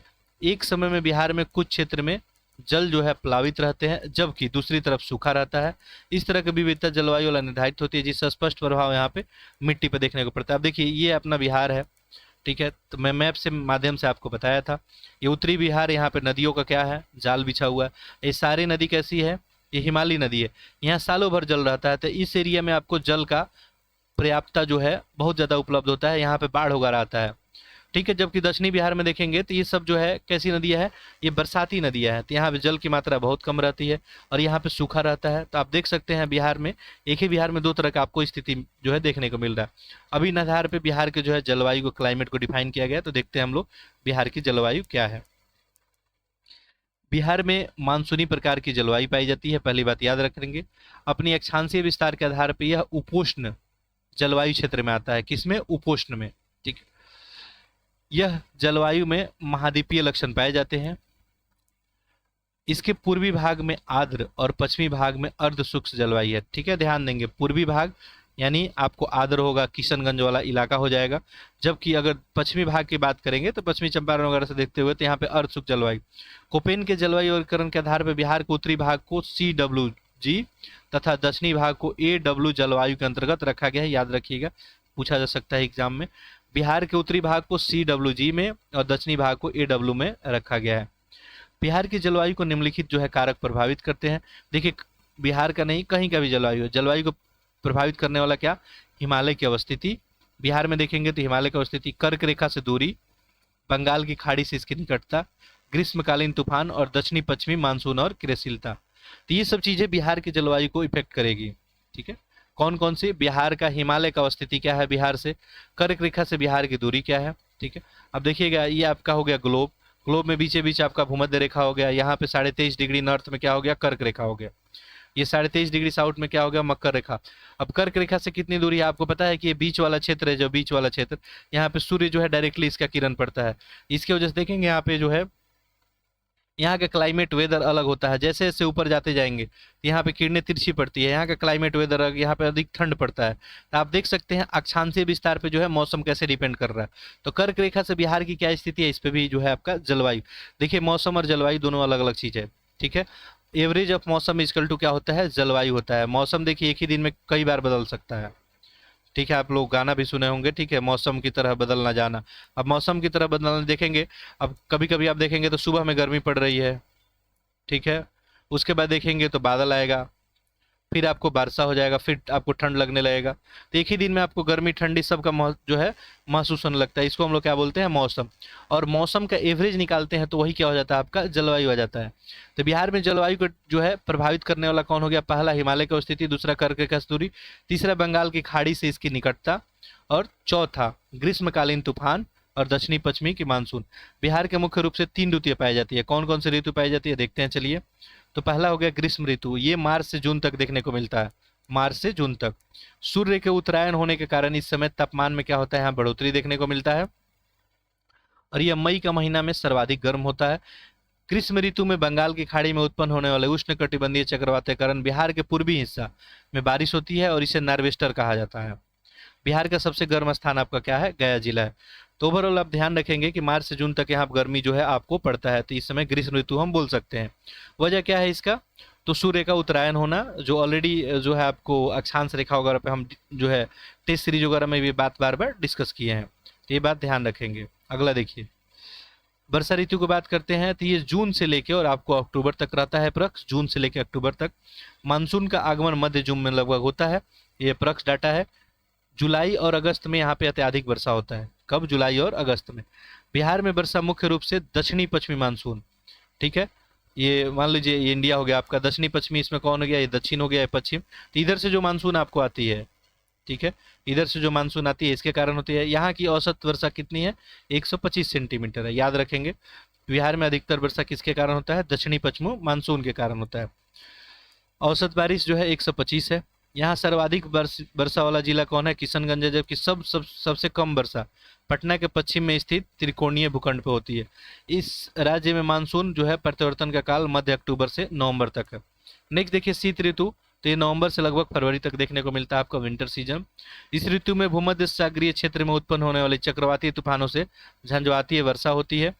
यह वर्षा रबी की फसलों के लिए लाभदायक मानी जाती है। बिहार में शीत ऋतु का सर्वाधिक ठंडा महीना जनवरी का होता है और इसमें औसतम तापमान देखेंगे तो 7.5 डिग्री सेल्सियस के आसपास होता है। ये औसत तापमान है, ठीक है। चलिए आगे देखते हैं। अब देख लेते हैं हम लोग, चूंकि इस चैप्टर में हम लोग क्या पढ़ना है? जलवायु के बारे में और मिट्टी के बारे में। तो हम लोग जलवायु के बारे में ओवरऑल देख लिए, ठीक है। अब हम देखते हैं मिट्टी के बारे में। यहाँ के मैप ऑलरेडी हम दिखा चुके हैं आपको, लेक्चर नंबर 1 जाके बिहार स्पेशल वाला देख लेंगे। बिहार सरकार की कृषि अनुसंधान विभाग द्वारा भौतिक, रासायनिक और संरचनात्मक विशेषता के आधार पर यहाँ का मिट्टी को 3 भागों में बांटा गया है। कौन? एक गंगा के उत्तरी भाग का, एक गंगा का दक्षिणी भाग, एक दक्षिणी पठार। वैसे मान लीजिए बिहार हो गया आपका, ठीक है। तो यहाँ पे अगर ध्यान देंगे तो ये पठार वाला इलाका हो गया, एक प्रकार की यहाँ मिट्टी हो गई, और ये आपका गंगा नदी हो गया, तो ये वाली मिट्टी एक हो गई, और एक ये वाली मिट्टी। 3 भागों में मुख्यतः यहाँ पे बांटा गया है, ठीक है। बाकी देखिए सब पढ़ने के दृष्टिकोण से बांटा जा रहा है। अगला देखिए, गंगा के उत्तरी भाग, अगर मैदान की मिट्टी की बात करें तो गंगा के उत्तरी मैदान में पाई जाने वाली मिट्टी जो है कैसी है? जलोढ़ मिट्टी है, अपोड मिट्टी है। इस मिट्टी में अभ्रक, लोहा, अयस्क, ग्वाटाइज, फेल्सपर जैसी खनिज प्रचुर मात्रा में पाए जाते हैं। गंगा के उत्तरी मैदान में 3 प्रकार का मिट्टी का स्वरूप देखने को मिलता है। देखिए तो ओवरऑल देखेंगे तो उत्तरी भाग कैसा है? जलोढ़ मिट्टी है, यानी नदियाँ आके अपना निक्षेप जो है बार बार वहाँ पे छोड़ी है, और उस माध्यम से जो भी कंकड़ पत्थर बालू है उससे मिट्टी का क्या हुआ है? निर्माण हुआ है। और इस मिट्टी में देखेंगे तो क्या क्या? अभ्रक दिख रहा है आपको, लौह अयस्क दिख रहा है, क्वाटाइज और फेल्सपर। और ये 3 प्रकार का, ये जो इसको हम लोग मिट्टी को 3 प्रकार बांटे हैं। कैसा? पहला एक दलदली या तराई क्षेत्र। यह मिट्टी बिहार के उत्तरी सीमा से लेकर पश्चिमी चंपारण की पहाड़ी के साथ साथ किशनगंज से 5 से 7 किलोमीटर, देखिए ये बिहार हो गया आपका। तो बात कर रहे हैं हम अभी उत्तरी मैदान का, तो ये हो गया गंगा, गंगा के उत्तर में उत्तरी मैदान हो गया। यहाँ पे ध्यान देंगे तो ये जो नेपाल से लगा हुआ सेक्टर है, तो ये 5 से 7 किलोमीटर तक देखेंगे तो ये मिट्टी है किस प्रकार की? यहाँ पे है दलदली और तराई मिट्टी, इसको बोलेंगे दलदली और तराई मिट्टी। आप देख सकते हैं इसका कहाँ? पश्चिमी चंपारण से लेके और कहाँ तक है? किशनगंज तक इसका विस्तार है। और कितना? 5 से 7 किलोमीटर बस, ठीक है। चौड़ी पट्टी इसका है 5 से 7 किलोमीटर का, ये बात ध्यान रखेंगे। इसका रंग देखेंगे तो हल्का पीला और भूरा होता है, किसका? दलदली या तराई मिट्टी का। इस मिट्टी में ज्यादातर भागों में कंकड़, रेत की मात्रा अधिक पाई जाती है, और इस मिट्टी का उर्वरकता जो है मध्यम श्रेणी में होता है, ज्यादा उर्वरक ये मिट्टी नहीं होती है। चूंकि उत्तरी भाग का मिट्टी हम पढ़ रहे हैं, तो दूसरा मिट्टी है इसमें खादर और नवीन जलोढ़ मिट्टी। नवीन मतलब नया। इस मिट्टी का सहरसा, पूर्णिया जिले में कोसी क्षेत्र में सर्वाधिक विस्तार है। आप देखेंगे तो कोसी नदी बार बार खूब बाढ़ लेके आती है आपको, ठीक है। और बाढ़ लेके आती है तो वहाँ का मिट्टी भी उपजाऊ होगा, ठीक है, जलोढ़ मिट्टी का विस्तार होगा। तो सहरसा पूर्णिया के क्षेत्र में इसका विस्तार देखने को मिलेगा। यह मिट्टी काफी उर्वर होती है, इसमें आपको धान, गेहूं, जूट इस सब का खेती किया जाता है। इसका रंग कैसा होता है? गाढ़ा और काला होता है, खादर या नवीन जलोढ़ मिट्टी का। तीसरा जो मिट्टी है उत्तरी बिहार में, वो कौन है आपका? बलसुंदरी मिट्टी। कौन है? बलसुंदरी। ये पुरानी जलोढ़ मिट्टी होती है। इसमें चूना की मात्रा कितना है? 30% से अधिक है। इसमें देखेंगे आपका तो चूना की मात्रा 30% से अधिक है, किसमें? ये जलोढ़ मिट्टी में। चलिए इस मिट्टी की प्रकृति कैसी होती है? क्षारीय और रंग हल्का भूरा और गहरा भूरा और सफेद होता है। ठीक है। तो बलसुंदरी मिट्टी के बारे में अगर पढ़ेंगे तो इसमें चूना की मात्रा कितनी होती है? 30% होती है। मिट्टी की प्रकृति कैसी होती है? क्षारीय होता है, रंग हल्का भूरा, गहरा भूरा और सफेद होता है। यह मिट्टी पूर्णिया के दक्षिण भाग से शुरू होकर सहरसा, दरभंगा, मुजफ्फरपुर के दक्षिणी भाग में और समस्त सारण जिला वगैरह में, चंपारण के दक्षिणी पश्चिमी क्षेत्र में आपको देखने को मिलेगा। इस मिट्टी में देखेंगे तो आम हो गया, लीची, केला, इस सब के बागान जो है लगाए जाते हैं। मुख्य फसल यहाँ पे धान, गेहूं, मक्का वगैरह, तंबाकू देखने को मिलता है। ठीक है, तो इतना सारा फैक्ट याद रखेंगे। तो गंगा के जो है उत्तरी भाग में 3 प्रकार की मिट्टी हम लोग देखे, एक दलदली तराई, दूसरा खादर और तीसरा बलसुंदरी मिट्टी। नेक्स्ट देखते हैं गंगा के दक्षिणी भाग में मिट्टी की क्या स्थिति है। इसको भी 3 भागों में बांटा गया। पहला, ताल की मिट्टी। यह मिट्टी गंगा के दक्षिणी भाग में जो है 8 से 10 किलोमीटर चौड़ी पट्टी के रूप में है, जो ताल के नाम से जानी जाती है। ये महीन से मोटे करने वाले धूसर रंग की मिट्टी होती है, जो काफ़ी क्या होती है आपको? उर्वरा होती है। यह मिट्टी रबी की फसलों के लिए जो है श्रेष्ठ मानी जाती है। ठीक है। नेक्स्ट है आपका दूसरा, पुराना जलोढ़ और कैवाल मिट्टी। देखिए, पुरानी जो जलोढ़ मिट्टी है उसको कैवाल मिट्टी के नाम से भी हम लोग जानते हैं। ये मिट्टी देखेंगे तो रोहतास हो गया, गया, औरंगाबाद, पटना, जहानाबाद, मुंगेर, भागलपुर क्षेत्र में मिलता है। इसका रंग गहरा पीला और भूरे रंग का होता है। इसमें जल ग्रहण करने की क्षमता सबसे अधिक होती है। पुरानी जलोढ़ और कैवाल मिट्टी। देखिए, पुरानी जलोढ़ को कैवाल मिट्टी के नाम से भी हम लोग जानते हैं। ठीक है। कैवाल मिट्टी की प्रकृति कैसी होती है? अम्लीय होती है और क्षारीय दोनों होती है। इस मिट्टी में उर्वरा शक्ति जो है अत्यधिक मात्रा में पाई जाती है। ठीक है। यहाँ पे खूब सारा आपको धान वगैरह उपजाया जाता है। तीसरा प्रकार का जो मिट्टी है दक्षिण बिहार में, वो है बलथर मिट्टी। गंगा के मैदान के दक्षिणी सीमा पर स्थित जो है स्थान से छोटा नागपुर के पठारी क्षेत्र से शुरू होता है और इस मिट्टी को संकीर्ण क्षेत्र में स्थित होता है। देखिए, गंगा के मैदान को जो दक्षिणी सीमा है, जैसे ये दक्षिणी सीमा कौन सा होगा? ये वाला, इस हिस्से की बात कर रहे हैं। तो यहाँ पे जो है आपको ये देखने को मिलेगा बलथर मिट्टी। ठीक है। और बलथर मिट्टी में देखेंगे तो ज़्यादातर आपको रेत, कंकड़ वगैरह मिलेगा। इसका रंग पीला और लाल कलर का होता है और इसका प्रकृति कैसा होता है? अम्लीय होता है। इसमें कुर्थी, अरहर, ज्वार, बाजरा ये सब खेती की जाती है। अब देखिए, बिहार में थोड़ा सा पठारी भाग भी है, तो पठारी भाग में मिट्टी की क्या स्थिति है? थोड़ा मोड़ा है, देख लेते हैं। तो एक लाल और पीली मिट्टी होती है और एक लाल बालुका मिट्टी होती है। लाल और पीली मिट्टी के बारे में बात करते हैं। तो इस मिट्टी का निर्माण जो है आग्नेय और रूपांतरी चट्टान के टूटने से हुआ है। देखिए, चट्टान टूट के और इसका निक्षेप जो है, इसी से क्या हुआ है? लाल और पीली मिट्टी का निर्माण हुआ है। मुख्य रूप से देखेंगे तो बांका, नवादा, औरंगाबाद, जमुई, मुंगेर, खड़गपुर की पहाड़ी में ये मिट्टी देखने को मिलेगी। इसमें लाल रंग और इसमें लौह तत्व की अधिकता होती है। तो लाल और पीली मिट्टी में लौह तत्व की अधिकता होती है। इस मिट्टी में मुख्य रूप से देखेंगे तो मोटे अनाज, दलहन वगैरह खेती किया जाता है। अगला देखिए, लाल बलुका युक्त मिट्टी। इस मिट्टी को रोहतास और कैमूर जिले में पाया जाता है। कौन? लाल बलुका।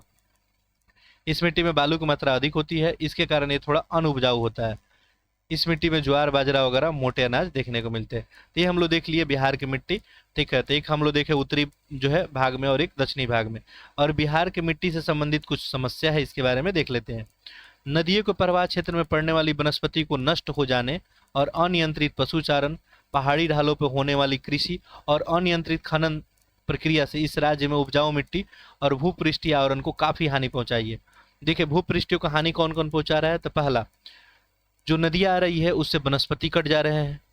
पहला, अनियंत्रित पशुचारण, मतलब पशुओं को चराया जा रहा है। पहाड़ी ढाल पे होने वाली जो कृषि है और जो अनियंत्रित खनन है, इन सब से जो उपजाऊ मिट्टी है इसका आवरण में काफ़ी हानि पहुंचाया है। मिट्टी अपरदन के कारण नदी घाटी में अवसादन और बाढ़ जैसी समस्या आती है। मिट्टी अपरदन की इस समस्या को बिहार का एक बड़ा हिस्सा प्रभावित हुआ है। जैसे देखते हैं, बिहार के मिट्टी को संरक्षित रखने के लिए कुछ उपाय अपनाया जा रहा है। जैसे परती भूमि पर घास और पेड़ लगाकर मिट्टी को कटाव को रोका जा सकता है। मिट्टी कटाव कैसे रोक सकते हैं? तो जो भी मान लीजिए परती वगैरह भूमि है जहाँ खेती वगैरह नहीं की जाता है, वहाँ पेड़ पौधे लगाएं। पर्वतीय ढालों पर वृक्षारोपण करें। परिरेखीय जुताई और पट्टी कृषि पद्धति पर बल दें। पर्वतीय ढालों पर सीढ़ी नुमा खेती बनाकर कृषि करें। वहाँ पे तीव्र ढाल पे अवरोधक बांध का निर्माण करके और ऑनलाइन का अपरदन को रोका जा सकता है। फसल चक्र की प्रक्रिया को अपनाकर मृदा की उर्वरता को हम लोग बनाए रख सकते हैं। अतिचारण पर नियंत्रण करने के लिए, पशुचारण पर थोड़ा सा नियंत्रण करने के लिए वृक्षारोपण के माध्यम से वायुरोधक प्रणाली, तो ये सब हम लोग समस्या जो है, ये जो समस्या है मिट्टी का, इससे हम लोग निजात पाने के लिए, अब ये जो है प्रश्न आपको मेंस में पूछा जा सकता है और ऐसे इसका आप उत्तर लिख सकते हैं। चलिए आगे देखते हैं। तो ये था मिट्टी। अब इसमें कुछ परीक्षा उपयोगी तथ्य है। ठीक है, और कुछ फेक छूटा क्या? नहीं। अब परीक्षा उपयोगी तथ्य देख लेते हैं हम लोग। देखिए, जैसे बिहार की जो जलवायु है कैसी है? मानसूनी प्रकार की है। 3 ऋतुएं हैं, ग्रीष्म, वर्षा और शीत हो गई। मिट्टी को भौतिक, रासायनिक और संरचनात्मक विशेषता के आधार पर 3 भागों में बांटा गया है: गंगा का उत्तरी भाग, गंगा के दक्षिणी भाग और पठारी में जो है मिट्टी। यहाँ शीत ऋतु में सर्वाधिक ठंडा महीना कौन होता है? जनवरी का होता है।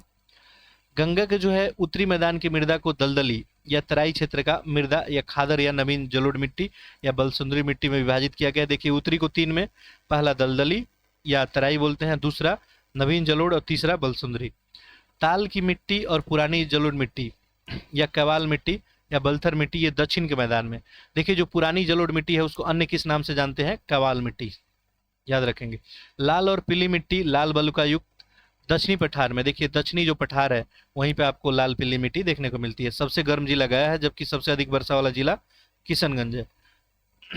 यहाँ मानसून का आगमन मध्य जून में लगभग होता है। नेक्स्ट देखिए, केवाल की प्रकृति जो होती है वो कैसी होती है? अम्लीय होती है और क्षारीय दोनों होती है, ध्यान रखेंगे। कोपेन के जलवायु वर्गीकरण में बिहार के उत्तरी भाग को CWG में बांटा गया है। ठीक है, ये 2 डाटा हम लोग देखे थे। चलिए हम लोग कुछ प्रश्न यहाँ से देख लेते हैं जो आपके एग्जाम में जो है आए हुए हैं, प्रश्न हैं। ठीक है, तो अधिक प्रश्न तो यहाँ से पूछे नहीं गए हैं।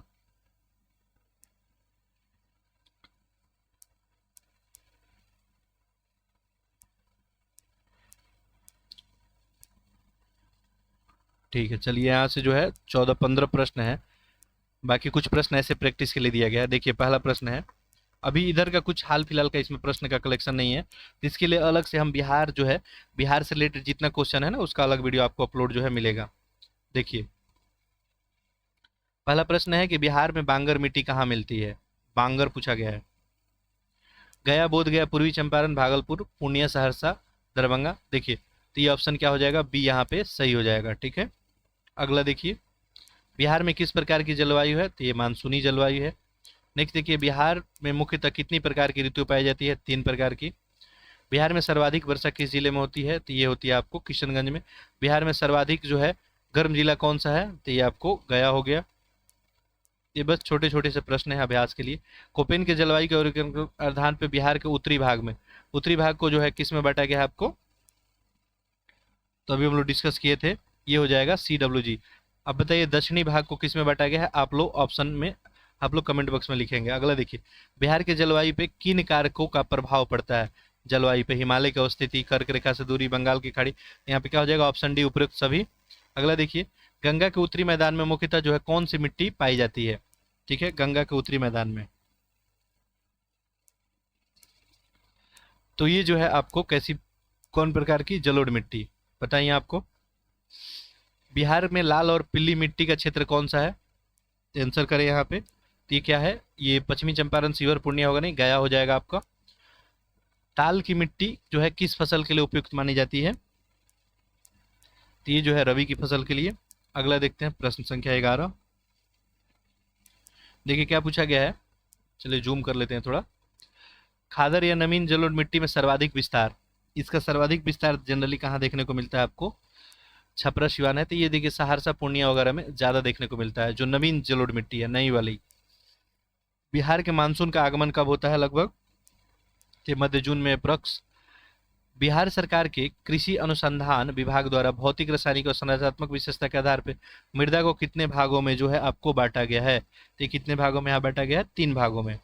अगला देखिए, कौन कौन भाग था आपका? उत्तरी मैदान, दक्षिणी मैदान और एक था आपका पठारी। बिहार के वर्षा मुख्य रूप से किसके कारण होता है बिहार में? तो ये जो हम बताए थे दक्षिणी पश्चिम मानसून की वजह से। ठीक है, अगला देखिए, बिहार में मानसून प्रत्यावर्तन का काल होता है, ये जो आपको मध्य अक्टूबर से आपको नवंबर तक। ये कुछ प्रश्न थे। अगला चलिए यूनिट देखते हैं हम लोग।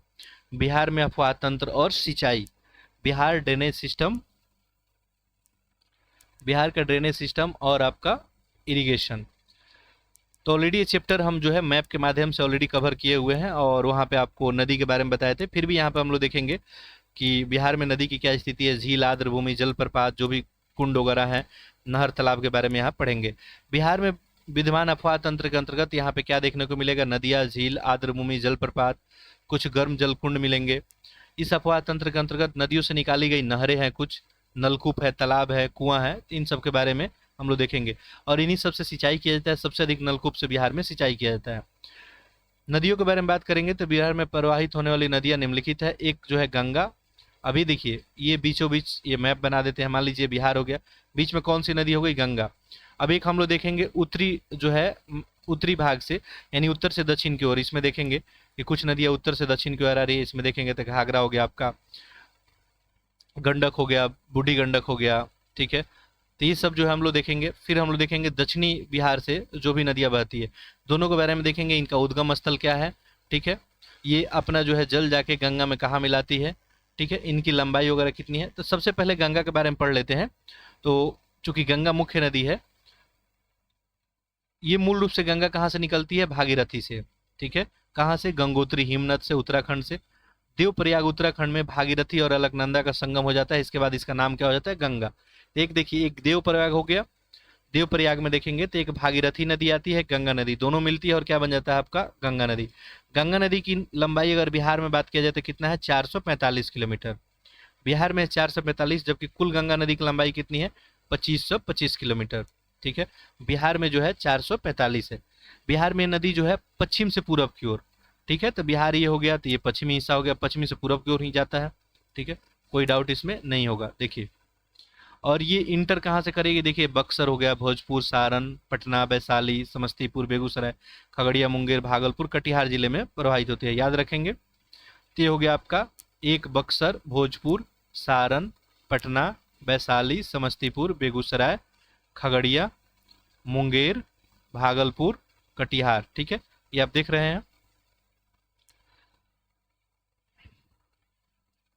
चलिए, ये नदी जो है देखेंगे तो बिहार में कहाँ से इंटर करती है, तो बिहार में देखेंगे, अच्छा, ये चौसा, बक्सर में चौसा है, वहीं से बिहार में प्रवेश करती है, तथा कटिहार बिहार और साहेबगंज झारखंड के बीच में सीमा बनाते हुए पश्चिम बंगाल में चली जाती है, ठीक है।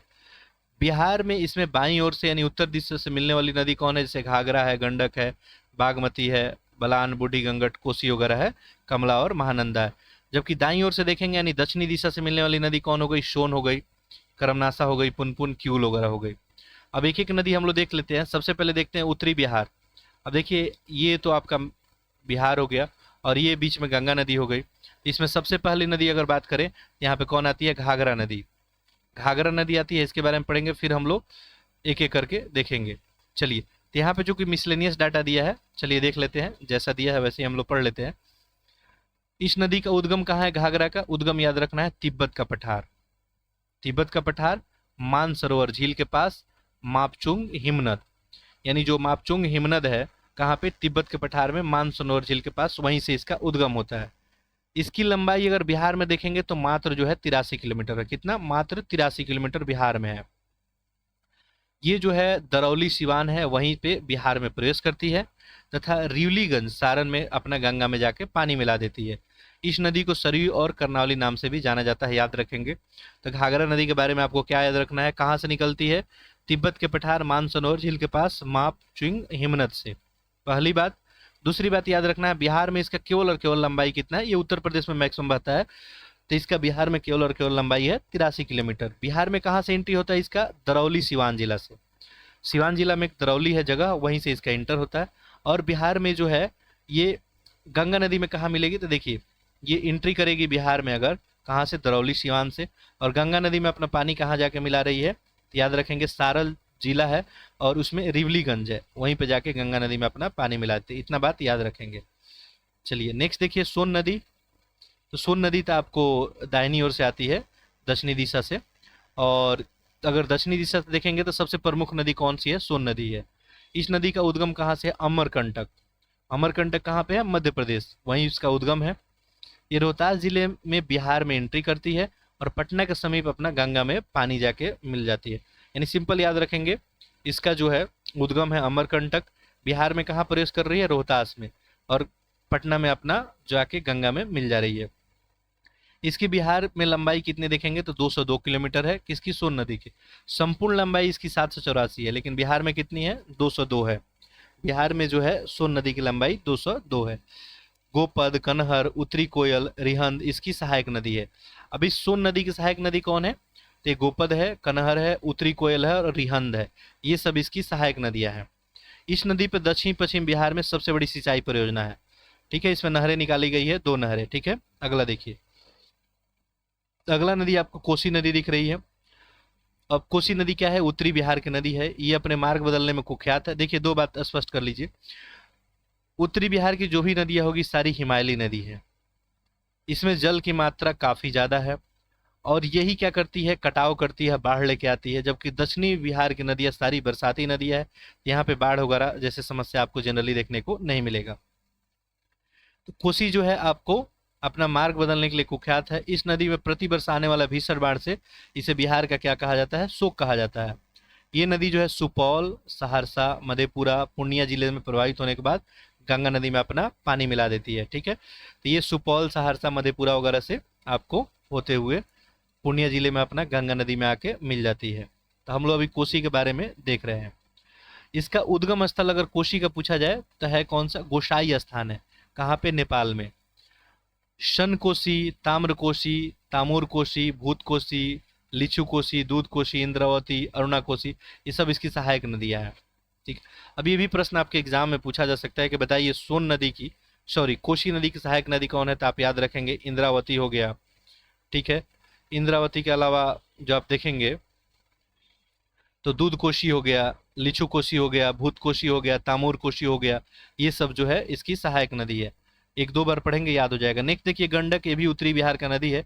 मूल रूप से नेपाल से निकलने वाली ये नदी जो है भैंसा लोटन, पश्चिमी चंपारण में एक जगह है भैंसा लोटन, यहीं पे बिहार में इंटर करती है। याद रखेंगे। इस नदी की कुल लंबाई कितनी है? 260 किलोमीटर। ठीक है, तो 260 किलोमीटर इसकी लंबाई है। ये नदी देखेंगे तो पश्चिमी चंपारण, फिर गोपालगंज, सारण, मुजफ्फरपुर जिले में होते हुए सोनपुर, सारण और हाजीपुर के मध्य ये गंगा नदी में आके मिल जाती है। तो ये जो है आपको हाजीपुर, वैशाली में आके गंगा नदी में मिल जाते हैं। याद रखेंगे। एंट्री कहाँ से ले रही है? भैंसा लोटन, पश्चिमी चंपारण से। लंबाई की बात कर लेंगे 260 किलोमीटर। अब देखिए, इसका कुछ अन्य नाम भी है, ये भी थोड़ा ध्यान रखेंगे। जब से सप्त गंडकी है, काली गंडकी है, नारायणी है, शालिग्रामी है, सदा नीरा है, ये सब इसका अन्य नाम है। कौन? सप्त गंडकी, काली गंडकी, नारायणी, शालिग्रामी और सदा नीरा इसको बोलते हैं। वैदिक काल में हम लोग इसको सदा नीरा के नाम से जानते हैं। ये भी बात याद रखेंगे। नारायणी, शालिग्रामी, काली गंडकी और सप्त गंडकी। इस नदी पे वाल्मीकि नगर, पश्चिमी चंपारण बैराज का भी निर्माण किया गया है। तो वाल्मीकि नगर, पश्चिमी चंपारण में बैराज का निर्माण इसी पे है। नेक्स्ट देखिए, नदी है आपको बूढ़ी गंडक। इस नदी को समांतर जो है गंडक नदी की एक परिव्यक्त धारा माना जाता है। इसकी उत्पत्ति अगर बात करेंगे तो चौतरवा चौर यानी विश्रामपुर, पश्चिमी चंपारण में इसका उत्पत्ति है। ठीक है, और इसकी लंबाई 200 किलोमीटर है बूढ़ी गंडक की। ये नदी पश्चिमी चंपारण, पूर्वी चंपारण, मुजफ्फरपुर, समस्तीपुर, बेगूसराय, खगड़िया जिले में प्रवाहित होकर खगड़िया में जाके अपना पानी गंगा में मिला देती है। कुछ इसकी सहायक नदी है जैसे मसान है, बलौर है, पंडई है, डंडा, सीकट, तौर, घनौत, कोहरा, ये सब इसकी सहायक नदियां हैं। नेक्स्ट देखिए, अगला नदी है आपका बागमती नदी। कौन है? बागमती। बागमती के बारे में देखेंगे तो इसका उद्गम कहाँ है? महाभारत की श्रेणी में है। बागमती का है महाभारत श्रेणी, नेपाल में। पहला बात याद रखेंगे। बिहार में इसकी कुल लंबाई कितनी है? 394 किलोमीटर।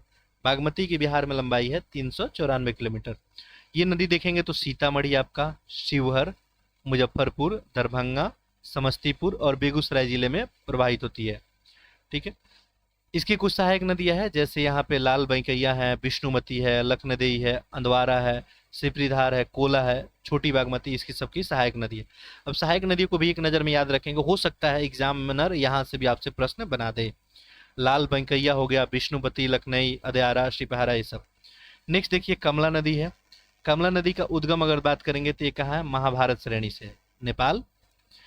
ये नदी जो है जयनगर, मधुबनी में, बिहार में एंट्री करती है। तो कमला नदी कहाँ एंट्री करती है? जयनगर, मधुबनी में। याद रखेंगे। बिहार में इसकी लंबाई 120 किलोमीटर है। मधुबनी, दरभंगा, सहरसा, खगड़िया जिले में नदी प्रवाहित होती है। मधुबनी, ठीक है, दरभंगा। अब देखिए, सोनी, ढोरी, भूतही, बलान इसकी प्रमुख सहायक नदियां हैं। नेक्स्ट देखिए, फल्गु है। ये तो मौसमी नदी है, बरसाती नदी है और ये दक्षिण बिहार की नदी है। इसकी उत्पत्ति कहाँ से हुआ है? छोटा नागपुर के पठार से हुआ है। इसकी लंबाई 235 किलोमीटर है। ये नदी जो है बोध गया के निकट मोहना नदी में मिलने के बाद मुख्यतः इसके फल्गु की संज्ञा दी गई है। एक धारा आता है बोध गया के निकट, और ये मोहना नदी है, उसके मिलने के बाद ये क्या बन जाता है? फल्गु बन जाता है। निरंजना इसकी मुख्य धारा है। लोकायन इसकी सहायक नदी है। नेक्स्ट देखिए महानंदा। महानंदा की बात करें तो ये सबसे जो है बिहार के देखेंगे तो पूर्वी भाग में, उत्तरी बिहार में नदी देखने को मिलेगी। मुख्यतः उत्तरी पूर्वी बिहार में, जैसे किशनगंज हो गया, पूर्णिया, कटिहार में। ये नदी कुछ स्थानों पर, विशेषकर किशनगंज, पूर्णिया, कटिहार के अंतर्गत बिहार और पश्चिम बंगाल के बीच सीमा बनाते हैं। याद रखेंगे, इंपॉर्टेंट है। तो महानंदा जो है बिहार और पश्चिम बंगाल के बीच में सीमा बनाती है।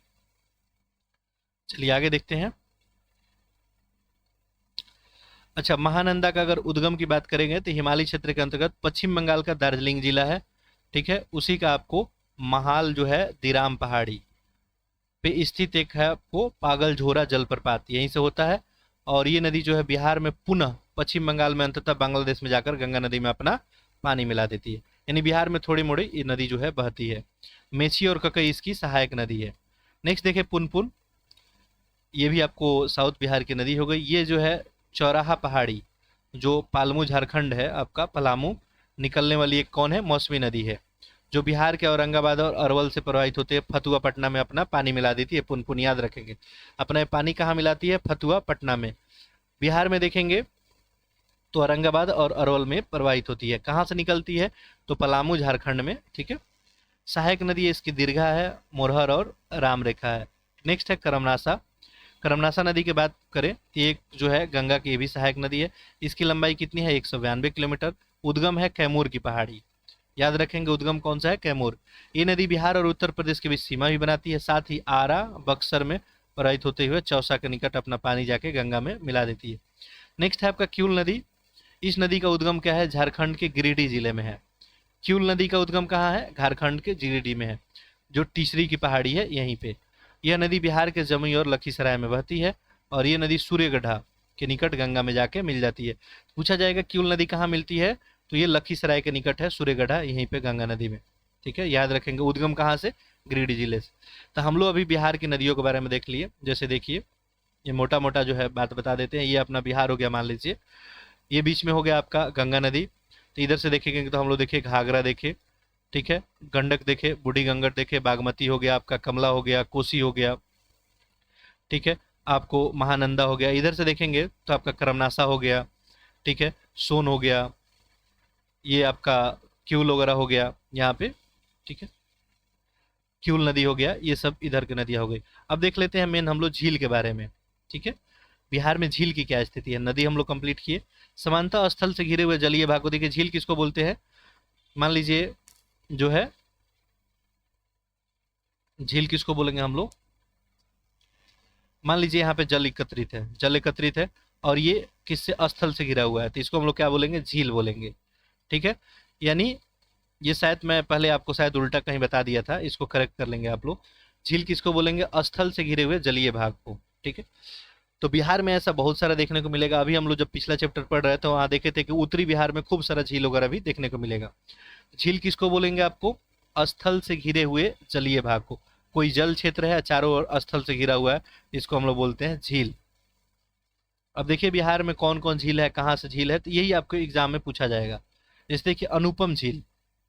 अनुपम झील कहाँ पे है? ये कैमूर में है। याद कर लेंगे, अनुपम झील कहाँ पे है? कैमूर में है। कांवर झील जो है देखेंगे यहाँ पे बेगूसराय हो गया आपका कांवर झील। कुशेश्वर स्थान झील कहाँ पे हो गया? ये दरभंगा में हो गया आपको। घोघा झील जो है क्या हो गया? कटिहार में। सिमरी बख्तियार झील सहरसा में, और बरीला जो है वैशाली में। यहाँ पे ध्यान देंगे जहां भी डबल स्टार लगा हुआ है आपका, ये राष्ट्रीय आर्द्रभूमि संरक्षण कार्यक्रम के अंदर संरक्षित है। तो कांवर झील हो गया, कुशेश्वर हो गया आपका, और बरीला, ठीक है, ये क्या है आपको आर्द्रभूमि में संरक्षण में इसको शामिल कर लिया गया है, ठीक है। एक बार और देख लेते हैं, याद कर लेंगे इसे। अनुपम झील कहाँ पे है बिहार में? ये कैमूर में है। अनुपम हो गया कैमूर में। कांवर कहाँ पे हो गया? बेगूसराय में हो गया। कांवर कहाँ पे हो गया? बेगूसराय में। कुशेश्वर कहाँ पे हो गया? दरभंगा में। कुशेश्वर हो गया दरभंगा में, ठीक है, याद रखेंगे। घोघा कहाँ पे हो गया? कटिहार में। सिमरी हो गया आपका सहरसा में, और बरिल्ला हो गया वैशाली में। अब नेक्स्ट देखते हैं कुछ आपको जल कुंड वगैरह भी बिहार में है। तो गर्म जल कुंड देखेंगे तो ऐसे प्राकृतिक गड्ढे से है जिस स्वतः ही गर्म जल बाहर निकलते रहता है। बिहार में ये जलकुंड जो है राजगीर और मुंगेर में देखने को मिलता है। पृथ्वी पे मान लीजिए कोई आस्था स्थल जहाँ से गर्म पानी निकलते रहता है उसको गर्म जलकुंड बोलते हैं, और बिहार में देखेंगे तो राजगीर और मुंगेर में देखने को मिलेगा। अब देख लेते हैं गर्म जलकुंड कौन कौन है, इनकी अवस्थिति क्या क्या है। देखिए एक सूर्य कुंड है, ये राजगीर में है, तो राजगीर में कुछ है, राजगीर वाला एक साथ देखते हैं। सूर्य कुंड, सप्तधारा, ब्रह्म कुंड, गोमुख कुंड और नानक कुंड, ये सब कहाँ है, राजगीर में है। सूर्य कुंड है, सप्तधारा है, सूर्य, ब्रह्म, गोमुख, नानक कुंड। इसमें देखेंगे तो ब्रह्म कुंड को स्टार लगा गया है। ये बिहार में स्थित सर्वाधिक जल कुंड, तो बिहार का सबसे सर्वाधिक जल जो है, सर्वाधिक गर्म जल कुंड कौन सा है, तो ब्रह्म कुंड है। याद रखेंगे सर्वाधिक गर्म कौन सा है, ब्रह्म कुंड है। अब मुंगेर में देखेंगे तो मुंगेर में देखिए तो यहाँ पे ऋषि कुंड है, जन्म कुंड है और भीम बांध, ठीक है। रामेश्वर और सीता कुंड, लक्ष्मण कुंड, भारी कुंड, पंचकुंड, ये सब कहाँ है, मुंगेर में है। मुंगेर में ध्यान दे तो रामेश्वर हो गया, लक्ष्मण हो गया, सीता हो गया, ये तो तीनों आप लोग को याद ही हो गया होगा। इसके अलावा एक भारी कुंड हो गया, एक पंचतर कुंड हो गया, इसके अलावा भीम हो गया, जन्म कुंड हो गया और ऋषि कुंड हो गया मुंगेर में। नेक्स्ट देखिए गया में एक है अग्निकुंड और मुंगेर में आपका सिंगार आपको ऋषि कुंड। बिहार का सबसे सर्वाधिक गर्म जल कुंड कौन है, ब्रह्म कुंड है। तो ये हम लोग देख रहे थे गर्म जल कुंड के बारे में। चलिए आगे देखते हैं।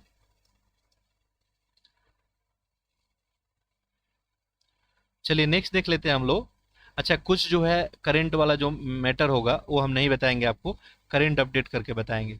खैर बिहार में सिंचाई की स्थिति देख लेते हैं। अभी हम लोग देख ले कि बिहार में नदी की क्या स्थिति है, ठीक है। फिर हम लोग नदी के बाद झील कुछ देखें हम लोग यहाँ पे, कुछ जो है जलकुंड वगैरह देखें। बिहार में सिंचाई व्यवस्था की बात करें तो जल संपदा के समृद्धि के बावजूद भी यहाँ पे सिर्फ 49% कृषि योग्य भूमि की सिंचाई सुविधा उपलब्ध है। आप देख रहे हैं कि कितनी जल की उपलब्धता है, फिर भी 49% ही कृषि योग्य भूमि पे सिंचाई उपलब्ध है। अच्छा ये आर्थिक समीक्षा जो है 2016-17 का डाटा है, तो अपने काम का है नहीं। खैर बिहार में इतना बात ध्यान रखेंगे कि सिंचाई के लिए सबसे प्रमुख स्रोत कौन है, नहर और नलकूप है, ठीक है। जिसमें सबसे ज़्यादा सिंचाई बिहार में नलकूप के द्वारा किया जाता है, चूंकि नहरों का यहाँ पे ऐसा कुछ जाल नहीं बिछा हुआ है। कुछ स्टैटिक फैक्ट है जिसको याद कर लेंगे, जैसे बिहार में विद्युत चालित पंप का सबसे पहला प्रयोग कब किया गया था, 1945-46 में। कहाँ पे, डेहरी सासाराम क्षेत्र में किया गया था। आगे चल के 1946 में बिहार शरीफ बिहटा में ये विद्युत चालित पंपों का सिंचाई आरंभ किया गया। विद्युत चालित पंप का मतलब क्या समझ पा रहे हैं आप लोग, विद्युत से जो जो पंप चलता है और जो पानी निकलता है, सिंपल मोटर की बात की जा रही है। तो बिहार में पहली बार पंप से सिंचाई कहाँ की गई थी, डेहरी सासाराम क्षेत्र में, 1945-46 में। फिर बाद में देखेंगे तो 1946 में बिहार शरीफ बिहटा वगैरह में किया गया। बिहार का कुल कृषि योग्य भूमि का लगभग 27% भाग नहरों द्वारा सिंचित है, ठीक है। तो नहरों द्वारा लगभग 27% के करीब ही है। बाकी हम करंट का जो भी अपडेशन है आपको आगे चल के कर देंगे। बिहार के उत्तरी क्षेत्र में धरातलीय स्वरूप मुलायम जलोढ़ चट्टानें उपस्थित है। विस्तृत कृषि क्षेत्र और नितवाहिनी नदियों के जल की आपूर्ति के लिए आपूर्ति किए जाने के कारण नहरों की काफी विकास हुआ है। तो उत्तरी क्षेत्र में देखेंगे तो कुछ नहर वगैरह है। बिहार में दो प्रकार की नहरें हैं, एक है नित्यवाही नहरें और एक है मौसमी नहरें। नित्यवाही नहरें का मतलब इसमें जल हमेशा भरा रहेगा। उत्तरी बिहार में सभी नहरें इसी प्रकार की नहरें हैं, ठीक है। चूंकि उत्तरी बिहार में जो भी नदी आप देख रहे हैं उसमें जल की पर्याप्तता पूरे साल है। मौसमी नहरों की बात कर ले तो ये नहरें नदियों से निकाली गई है जिसमें बरसात के दिन में जल आता है, ठीक है। बिहार में मौसमी नहरों द्वारा सिंचित भूमि का अधिकांश भाग दक्षिणी मैदान में है और कुछ जो है उत्तरी में भी है। अब देख लेते हैं बिहार में कौन कौन सा नहर परियोजना है, ठीक है। बिहार की कुछ प्रमुख नहरें देखें। एक सोन परियोजना है, यानी सोन नदी पर जो भी नहर बना हुआ है, बिहार का सबसे प्राचीन सोन नहर का ही निर्माण हुआ है, ठीक है, जो दक्षिणी में हुआ है। दक्षिणी भाग में जो बिहार हो गया ये आपका, ये गंगा हो गया और यहाँ भी ये सोन नदी हो गया। तो सोन नदी पे ही सबसे पहली बार नहर बन रहा है, कब, 1873-74 में। डेहरी नामक स्थान पे जो है इसका निर्माण किया गया। सोन नदी पे दो नहरें निकाली गई, एक पूर्वी सोन और एक पश्चिमी सोन, ठीक है, याद रखेंगे। तो सोन नदी से एक पूर्वी भाग में पूर्वी सोन और दक्षिणी भाग में दक्षिणी सोन, पूर्वी भाग में पूर्वी और पश्चिमी भाग में। अच्छा ये नहर कब बनी है, 1873-74 में। कहाँ पे, डेहरी नामक स्थान पे। किस नदी पर बन रही है, सोन नदी पे। ये बिहार की पहली नहर है। देखिए पूर्वी सोन की अगर बात करें तो इससे पटना के निकट जो भी है, इस नहर के द्वारा, जैसे औरंगाबाद हो गया, अरवल हो गया, पटना, गया, जहानाबाद, सिंचाई की जाती है। ठीक है, जो पूर्वी भाग में देखिए, ये जो मान लीजिए बिहार हो गया, ध्यान देंगे डायरेक्शन में बहुत लोगों को कन्फ्यूजन होता है। ये बिहार हो गया, मान लीजिए ये आपको गंगा नदी हो गई, ये सोन नदी हो गई। सोन नदी के देखेंगे ध्यान में, तो सोन नदी के पूरब में ये वाला भाग हो जाएगा, और पश्चिम में देखेंगे ग्रीन कलर से दिखा देते हैं, पश्चिमी भाग हो जाएगा। तो इधर जो है सिंचाई के लिए कौन कौन सा देखिए, तो औरंगाबाद, अरवल, पटना, गया, जहानाबाद। पश्चिमी में बात करेंगे तो सोन नदी के दक्षिणी हिस्से में डेहरी ऑन सोन नामक स्थान से निकाला गया। इसमें भोजपुर, बक्सर वगैरह जिला का सिंचाई किया जाएगा लेफ्ट साइड में। ठीक है, क्लियर होगा सभी को। चलिए आगे बढ़ते हैं। तो सोन नदी पर दो नहर, पूर्वी और पश्चिमी नहर। पश्चिमी में बात करेंगे तो ये डेहरी ऑन सोन नामक स्थान से निकाला गया है। भोजपुर, बक्सर वगैरह में यहाँ पे सिंचाई किया जाता है।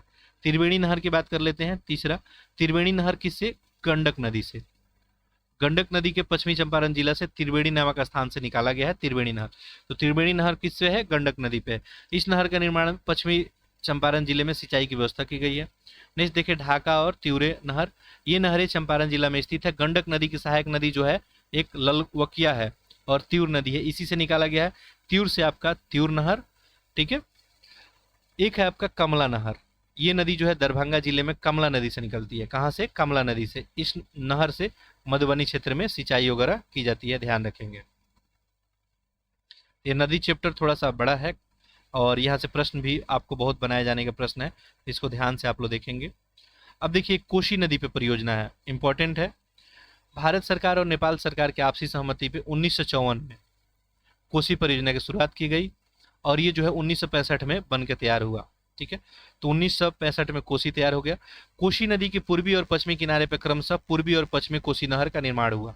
ठीक है, पूर्वी पे पूर्वी बिहार में सहरसा, सुपौल, पूर्णिया, अररिया, दरभंगा, मधुबनी, खगड़िया में इससे सिंचाई की जाती है। किससे? पूर्वी और पश्चिमी। देखिए, अब सोन नदी पे दो था, वैसे ही यहाँ पे भी दो है। कोसी परियोजना के अंतर्गत निर्मित नहरों को 3 भागों में बांटा गया है। जैसे देखिए, पहला पूर्वी कोसी, ये जो है हनुमान नगर जलाशय के पूर्वी हिस्से से निकाली गई है। पूर्वी कोसी नहर से पूर्णिया, सहरसा वगैरह में सिंचाई की जाएगी। ठीक है, ये बिहार हो गया आपका, ये कोसी नदी हो गई। अब इसके पूरा भाग में जो भी है पूर्णिया, सहरसा वगैरह है, इसे सिंचाई इसका किया जाएगा। ठीक है, याद रखेंगे। पूर्वी कोसी नहर के मुख्य शाखा की कुल लंबाई 44 किलोमीटर है, किंतु अगर इसकी 4 शाखाओं में मुरलीगंज, जानकी नगर, पूर्णिया, अररिया अन्य शाखाओं को मिला दिया जाए तो इसकी लंबाई 3038 किलोमीटर हो जाएगी। पश्चिमी कोसी देखें, हनुमान नगर जलाशय के पश्चिमी भाग से निकाली गई पश्चिमी कोसी नहर की लंबाई कितनी है? 115 किलोमीटर है।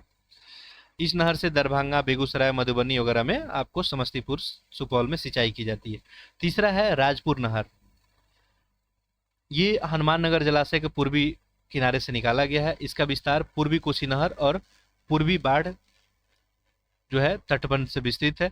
राजपुर नहर की शाखा राजपुर और 4 उप शाखा में विभाजित है, जैसे मधेपुरा, गमरिया, सहरसा वगैरह में। इस नहर के निर्माण चलते सहरसा, बेगूसराय जिले में 4 लाख हेक्टेयर भूमि पहले बाढ़ से प्रभावित थी, जिससे सिंचाई अब संभव हो पाया। गंडक परियोजना एक है बिहार में, और ये भी काफ़ी पुराना है। ये परियोजना भारत और नेपाल सरकार के बीच में हुआ। इस परियोजना के लिए भारत और नेपाल के बीच में 1959 में समझौता हुआ। 1960 से ये प्रोजेक्ट आपका शुरू हो गया। गंडक में देखेंगे तो बिहार, उत्तर प्रदेश और नेपाल को इसको लाभ मिलता है। गंडक परियोजना में बिहार का भैंसा लोटा नामक स्थान पे गंडक नदी के ऊपर 837.8 मीटर एक बैराज बनाया गया है, और यहीं से आपको नहर निकाला गया। इस बैराज से 2 तरफ नहर निकाला गया, एक पश्चिमी हिस्से में, एक पूर्वी हिस्से में। एक पश्चिमी हो जाएगा, एक आपको पूर्वी गंडक नहर हो जाएगा। पश्चिमी गंडक नहर से नेपाल के पूर्वी भाग, पश्चिमी जो है गंडक नहर पे तथा पूर्वी गंडक नहर पे बिहार में निकाली गई है। पश्चिमी गंडक नहर से बिहार के सिवान जिले, उत्तर प्रदेश के गोरखपुर, देवरिया, इस सब का सिंचाई किया जाता है। पश्चिमी गंडक की बात करेंगे तो 192 किलोमीटर है ये, और इसका कुछ हिस्सा नेपाल का बड़ा क्षेत्र वगैरह में, उत्तर प्रदेश, बिहार वगैरह, गोपालगंज में सिंचाई में ये आता है। बिहार में अब हम लोग देख लिया नहरों की बात। ठीक है, तो सोन नदी पे देख लिए, कोसी पे देख लिए, गंडक पे देख लिए। बिहार में नलकूप और कुआं। बिहार के मैदानी भागों में सिंचाई के साधन के रूप में कुआं और नलकूप का प्रयोग सबसे ज्यादा होता है। बिहार के मैदानी विभाग में संरचना में अति मुलायम है, साथ ही जल स्तर ऊपर होने के कारण कुएं का निर्माण करना आसान नहीं है, इसलिए कुओं की बहुतायत संख्या देखने को मिलती है। ठीक है, देखिए ध्यान देंगे तो बिहार की जो मैदानी भाग है, इसकी संरचना जो है अति मुलायम है, साथ ही जल स्तर ऊपर रहने के कारण कुओं का निर्माण क्या है? आसान है। और आसान है इसीलिए बहुत सारा कुआं भी देखने को मिलेगा। बिहार का चंपारण हो गया, दरभंगा, मधुबनी, सहरसा, पूर्णिया, गया, नालंदा, भोजपुर। ठीक है, इसके अलावा देखें विद्युत चालित नलकूपों का भी प्रयोग यहाँ पे किया जाता है। तो ये हम लोग नलकूप और कुआं देख रहे हैं। बिहार में जो है आपको तालाब वगैरह से भी सिंचाई किया जाता है। बिहार में जैसे सिवान हो गया, भागलपुर, सहरसा, मुजफ्फरपुर में तालाब से सिंचाई किया जाता है। बिहार का कुल सिंचित भूमि का 11% तालाब से सिंचाई किया जाता है, याद रखेंगे। तालाब के अलावा आहर, पाइन वगैरह से भी सिंचाई किया जाता है। गया, नवादा, जमुई, ये सब में आहर, पाइन से सिंचाई किया जाता है। अब बिहार का वाटर जो है मैनेजमेंट कैसा है, इसके बारे में थोड़ा देख लेते हैं। बिहार में जल संसाधन को मुख्य रूप से दो स्रोत है। एक है धारातारीय स्रोत, जैसे नदियां हो गया, तालाब, नहर, ये सब हो गया। भूमिगत जल हो गया, ठीक है। तो जल संसाधन का दो स्रोत है, एक धरातलीय स्रोत के रूप में है, जैसे नदी हो गया, तालाब हो गया, नहर हो गया। दूसरा कौन हो गया? भूमिगत। भूमिगत में देखेंगे तो कुएं, नलकूप वगैरह हो गए।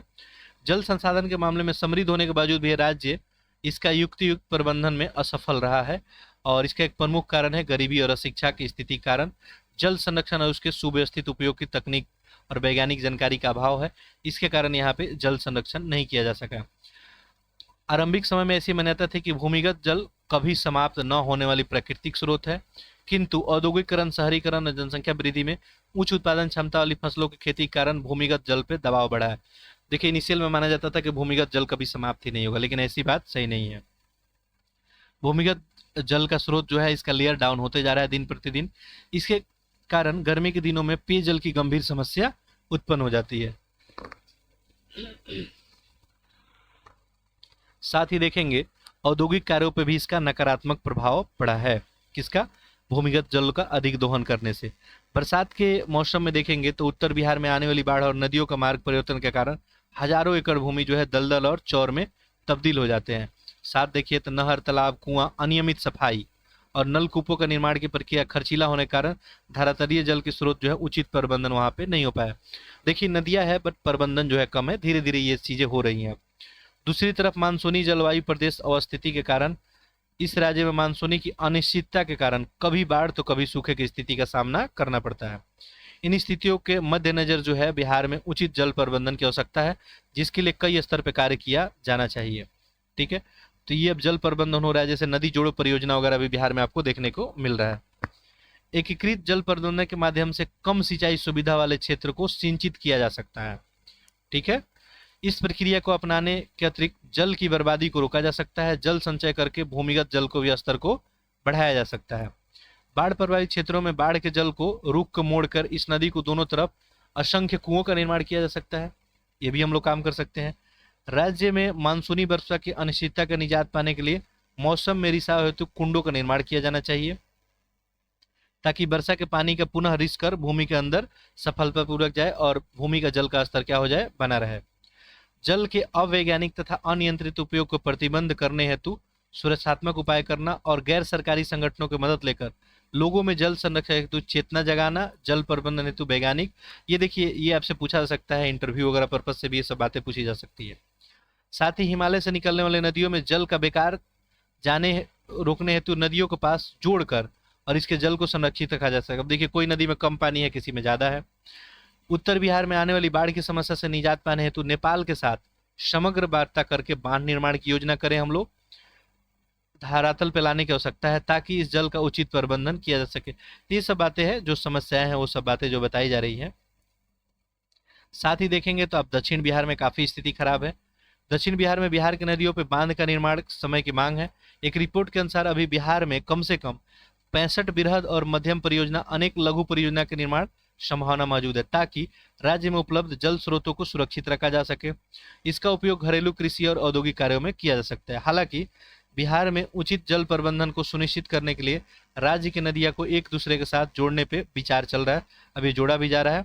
बूढ़ी गंडक को नून नदी, कोसी को गंगा से, बागमती को बूढ़ी गंडक से, ये सब जो है जोड़ने का प्रस्ताव है। इन प्रस्ताव को सफलतापूर्वक कार्यान्वित होने से राज्य को काफी हद तक समस्या का निदान हो जाएगा और कृषि और औद्योगिक विकास भी आपको गति तेजी से देखने को मिलेगी। बिहार के उत्तरी भाग में जल जमाव से एक जटिल समस्या है। इस समस्या के कारण देखेंगे तो गंडक, कोसी, पश्चिमी कोसी के कॉमन जो है क्षेत्रों में 8 लाख हेक्टेयर भूमि बेकार पड़ी रहती है। हालांकि जल जमाव की इस समस्या के निदान के लिए राज्य में कई जो है परियोजना, किंतु अभी तक इस दिशा में काफ़ी कुछ किया जाना बाकी है। इस तरह राज्य में देखेंगे प्रभावी नियंत्रण और प्रबंधन हेतु सरकारी, व्यक्तिगत, सामूहिक स्तर पर प्रयास की आवश्यकता है, ताकि इस समस्या से निजात पाकर विकास की दौड़ में बिहार जो है सबके समकक्ष खड़ा हो सके। तो ये सब चीज़ें थी। ठीक है, अब नेक्स्ट है आपको बिहार के विकास में नदी घाटी परियोजना की भूमिका क्या हो सकती है। ठीक है,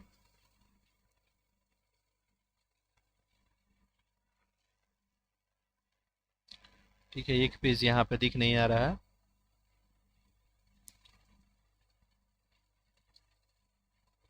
ये पेज कहाँ चला गया है?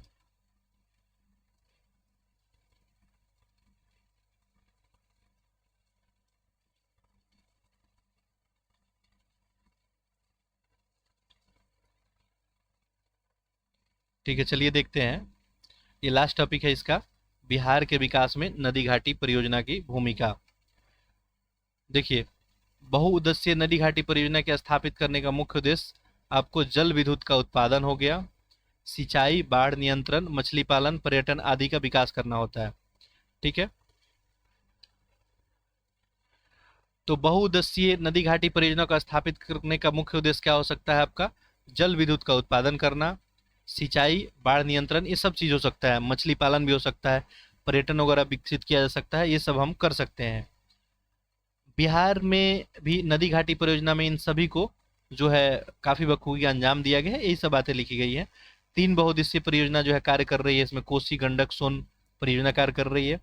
कोसी नदी घाटी परियोजना का निर्माण पूर्व राज्य की लगभग 32,000 हेक्टेयर भूमि जो है कोसी नदी में अनिश्चित अप्रवाह बाढ़ से प्रभावित है, किंतु इस परियोजना के बाद कोसी नदी पे जो अवरोधक है, जलाशय वगैरह है, इसे जो है काफ़ी जो है नियंत्रण देखने को मिलेगा। कृषि योग्य भूमि यहाँ पे बढ़ेगी। कोसी परियोजना के अंतर्गत निर्मित की गई नहरों से उत्तर बिहार का दरभंगा हो गया, मधेपुरा, पूर्णिया, कटिहार, अररिया वगैरह हो गया, यहाँ पे सिंचाई वगैरह का व्यवस्था भी देखने को मिलेगा। ये सब बातें यहाँ बताई जा रही है। कोसी पे हम लोग देखे थे कि नहरों को 3 भागों में बांटा गया, पूर्वी जैसे पश्चिमी हो गया। ठीक है, पूर्वी कोसी नहर पूर्णिया और सहरसा जिले में लगभग 5.69 हेक्टेयर जो है आपको कृषि भूमि, यहाँ पे सिंचाई सुविधा उपलब्ध है। पश्चिमी कोसी नहर में देखेंगे दरभंगा, बेगूसराय, ये सब आपको देखने को 3 लाख जो है 10,000 हेक्टेयर भूमि यहाँ पे सिंचित किया जाता है। यही सब बातें दी गई है। चलिए, आप देख सकते हैं कोसी नदी पे नेपाल की तराई में निर्मित अवरोधक बांध के समीप कटैया नामक स्थान पे 30,000 किलोवाट क्षमता वाला जल विद्युत गृह का निर्माण किया गया है। तो यहाँ पे जल विद्युत वगैरह का भी निर्माण किया गया है। ठीक है, यही सब बातें हैं। ये पेज जो है देखते हैं हम, ये विजिबल नहीं हो पा रहा है।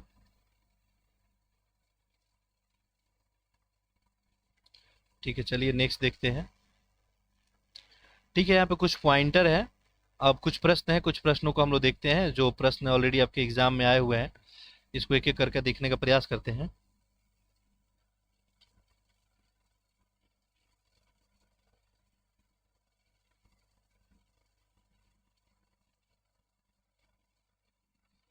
ओके, चलिए, तो पहला प्रश्न है आपका, निम्नलिखित नहर प्रणाली में किससे बिहार के क्षेत्र में सिंचाई होती है? आपको बताना है। यहाँ पे ऊपरी गंगा है, त्रिवेणी है, शारदा है। देखिए, शारदा नहर नाम के, पूर्वी यमुना तो है नहीं, यहाँ पे ऊपरी गंगा, त्रिवेणी नहर है, तो ऑप्शन बी हो जाएगा। अगला देखिए, निम्नलिखित झीलों में कौन बिहार में स्थित है? ठीक है, तो इसमें देखिए बिहार में अगर बात करेंगे तो अनुपम है, ये सांबर वगैरह तो है नहीं यहाँ पे। बिहार और उत्तर प्रदेश राज्य की संयुक्त सिंचाई परियोजना कौन है? बहुत आसान सा प्रश्न है, ये गंडक परियोजना है। यहाँ पे बिहार और उत्तर प्रदेश भी सिंचाई देखने को मिलता है। अगला देखिए, बिहार के सिंचाई के संबंध में निम्नलिखित में से कौन सा सही नहीं है, ये बताना है। चलिए, ऑप्शन दिख नहीं रहा होगा, यहाँ पूछा गया कौन सा सही नहीं है। बिहार में रोपित कुल क्षेत्रफल का 46% ही सिंचित है, तो बात सही है। बिहार में कुल सिंचित क्षेत्रफल का लगभग 30% नहरों, 39% नलकूप। ये क्या हो गया आपका? गलत हो गया, चूंकि गलत ही बताना था। अगला देखिए, अगला प्रश्न है आपको, निम्नलिखित में से कौन समूह की नदियां बिहार और उत्तर प्रदेश की सीमा रेखा बनाती है? आसान सा प्रश्न है। देखिए, तो यहाँ पे करमनासा हो गया, गंडक और घाघरा, ऑप्शन सी हो जाएगा। प्रश्न संख्या 6 देखते हैं। ये पूछा गया है कि बिहार में निम्नलिखित में से कौन से समूह की नदियां गंगा तथा उसकी सहायक नदियों में उत्तर की ओर आकर मिलती है? देखिए, उत्तर की ओर आकर मिलती है, ये आपकी मान लीजिए गंगा नदी हो गई, तो ये उत्तर हो गया आपका। ये उत्तर हो गया, ये दक्षिण हो गया। तो उत्तर की ओर आके मिलने वाली नदियाँ पूछी जा रही है, आंसर इसका आप लोग कर ही लिए होंगे। ये कौन हो जाएगी? गंडक, कमला और बागमती। ठीक है, ये उत्तर की ओर से आके मिलती है, देखिए उत्तर से आके मिल रही है तब। नेक्स्ट देखिए, त्रिवेणी नहर जो है किस नदी में, त्रिवेणी नहर में पानी आता है? तो ये कौन से? गंडक पे है त्रिवेणी। सारण जो है सिंचाई नहर, सारण सिंचाई नहर निकलती है, तो ये जो है गंडक से। निम्नलिखित नदियों में कौन जो है बिहार में गंगा में मिलती है? आसान सा प्रश्न है। देखिए गंडक हो गया, सोन, घाघरा, पुनपुन, सारी नदियां मिलती है, तो ऑप्शन क्या हो जाएगा? ए। अगला देखिए, निम्नलिखित नदियों में से कौन सी बिहार की शोक कही जाती है? तो ये कौन है? कोसी है। निम्नलिखित में से कौन सी नदी कैमूर की पहाड़ी से निकलती है? ठीक है, उद्गम स्थल इसका कैमूर का पहाड़ी है, ये बताना है। आंसर करें। देखिए ये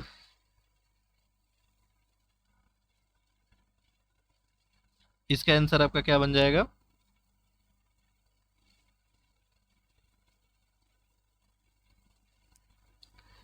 ये शायद कैमूर की पहाड़िया से, इसमें सोन, गंडक, पुनपुन, तो ये करमनासा हो जाएगा आपका शायद। ठीक है, हाँ करमनासा ही होगा, ऑप्शन डी होगा। अगला देखिए, राजपुर नहर किस नदी से निकलती है? तो ये जो है कोसी। सीताकुंड गर्म जो है जलाशय स्थित है कहाँ पे? सीताकुंड आपका कहाँ पे है? मुंगेर में है।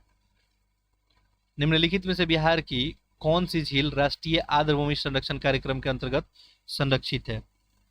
ठीक है, तो ये कौन था? कांवर झील हो गया। निम्नलिखित में से कौन सी नदी गंगा में दाहिनी ओर से मिलती है? दाहिने ओर से बताना है। देखिए दाहिने, गंडक, ये कोसी, महानंदा, ये तो बाएं ओर से, आपका ऑप्शन सी हो जाएगा। ठीक है, अब कुछ प्रश्न इसमें है नहीं। अब नेक्स्ट है आपका बिहार में जो है आपका कृषि और पशुपालन। ठीक है, तो बिहार में कृषि और पशुपालन की क्या स्थिति है, तो इसके बारे में हम थोड़ा सा ओवरव्यू कर देते हैं।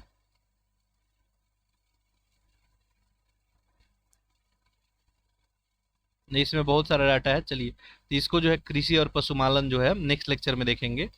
तो इसमें इतना ही रखते हैं, यहाँ से जो है हम नेक्स्ट कंटिन्यू करेंगे।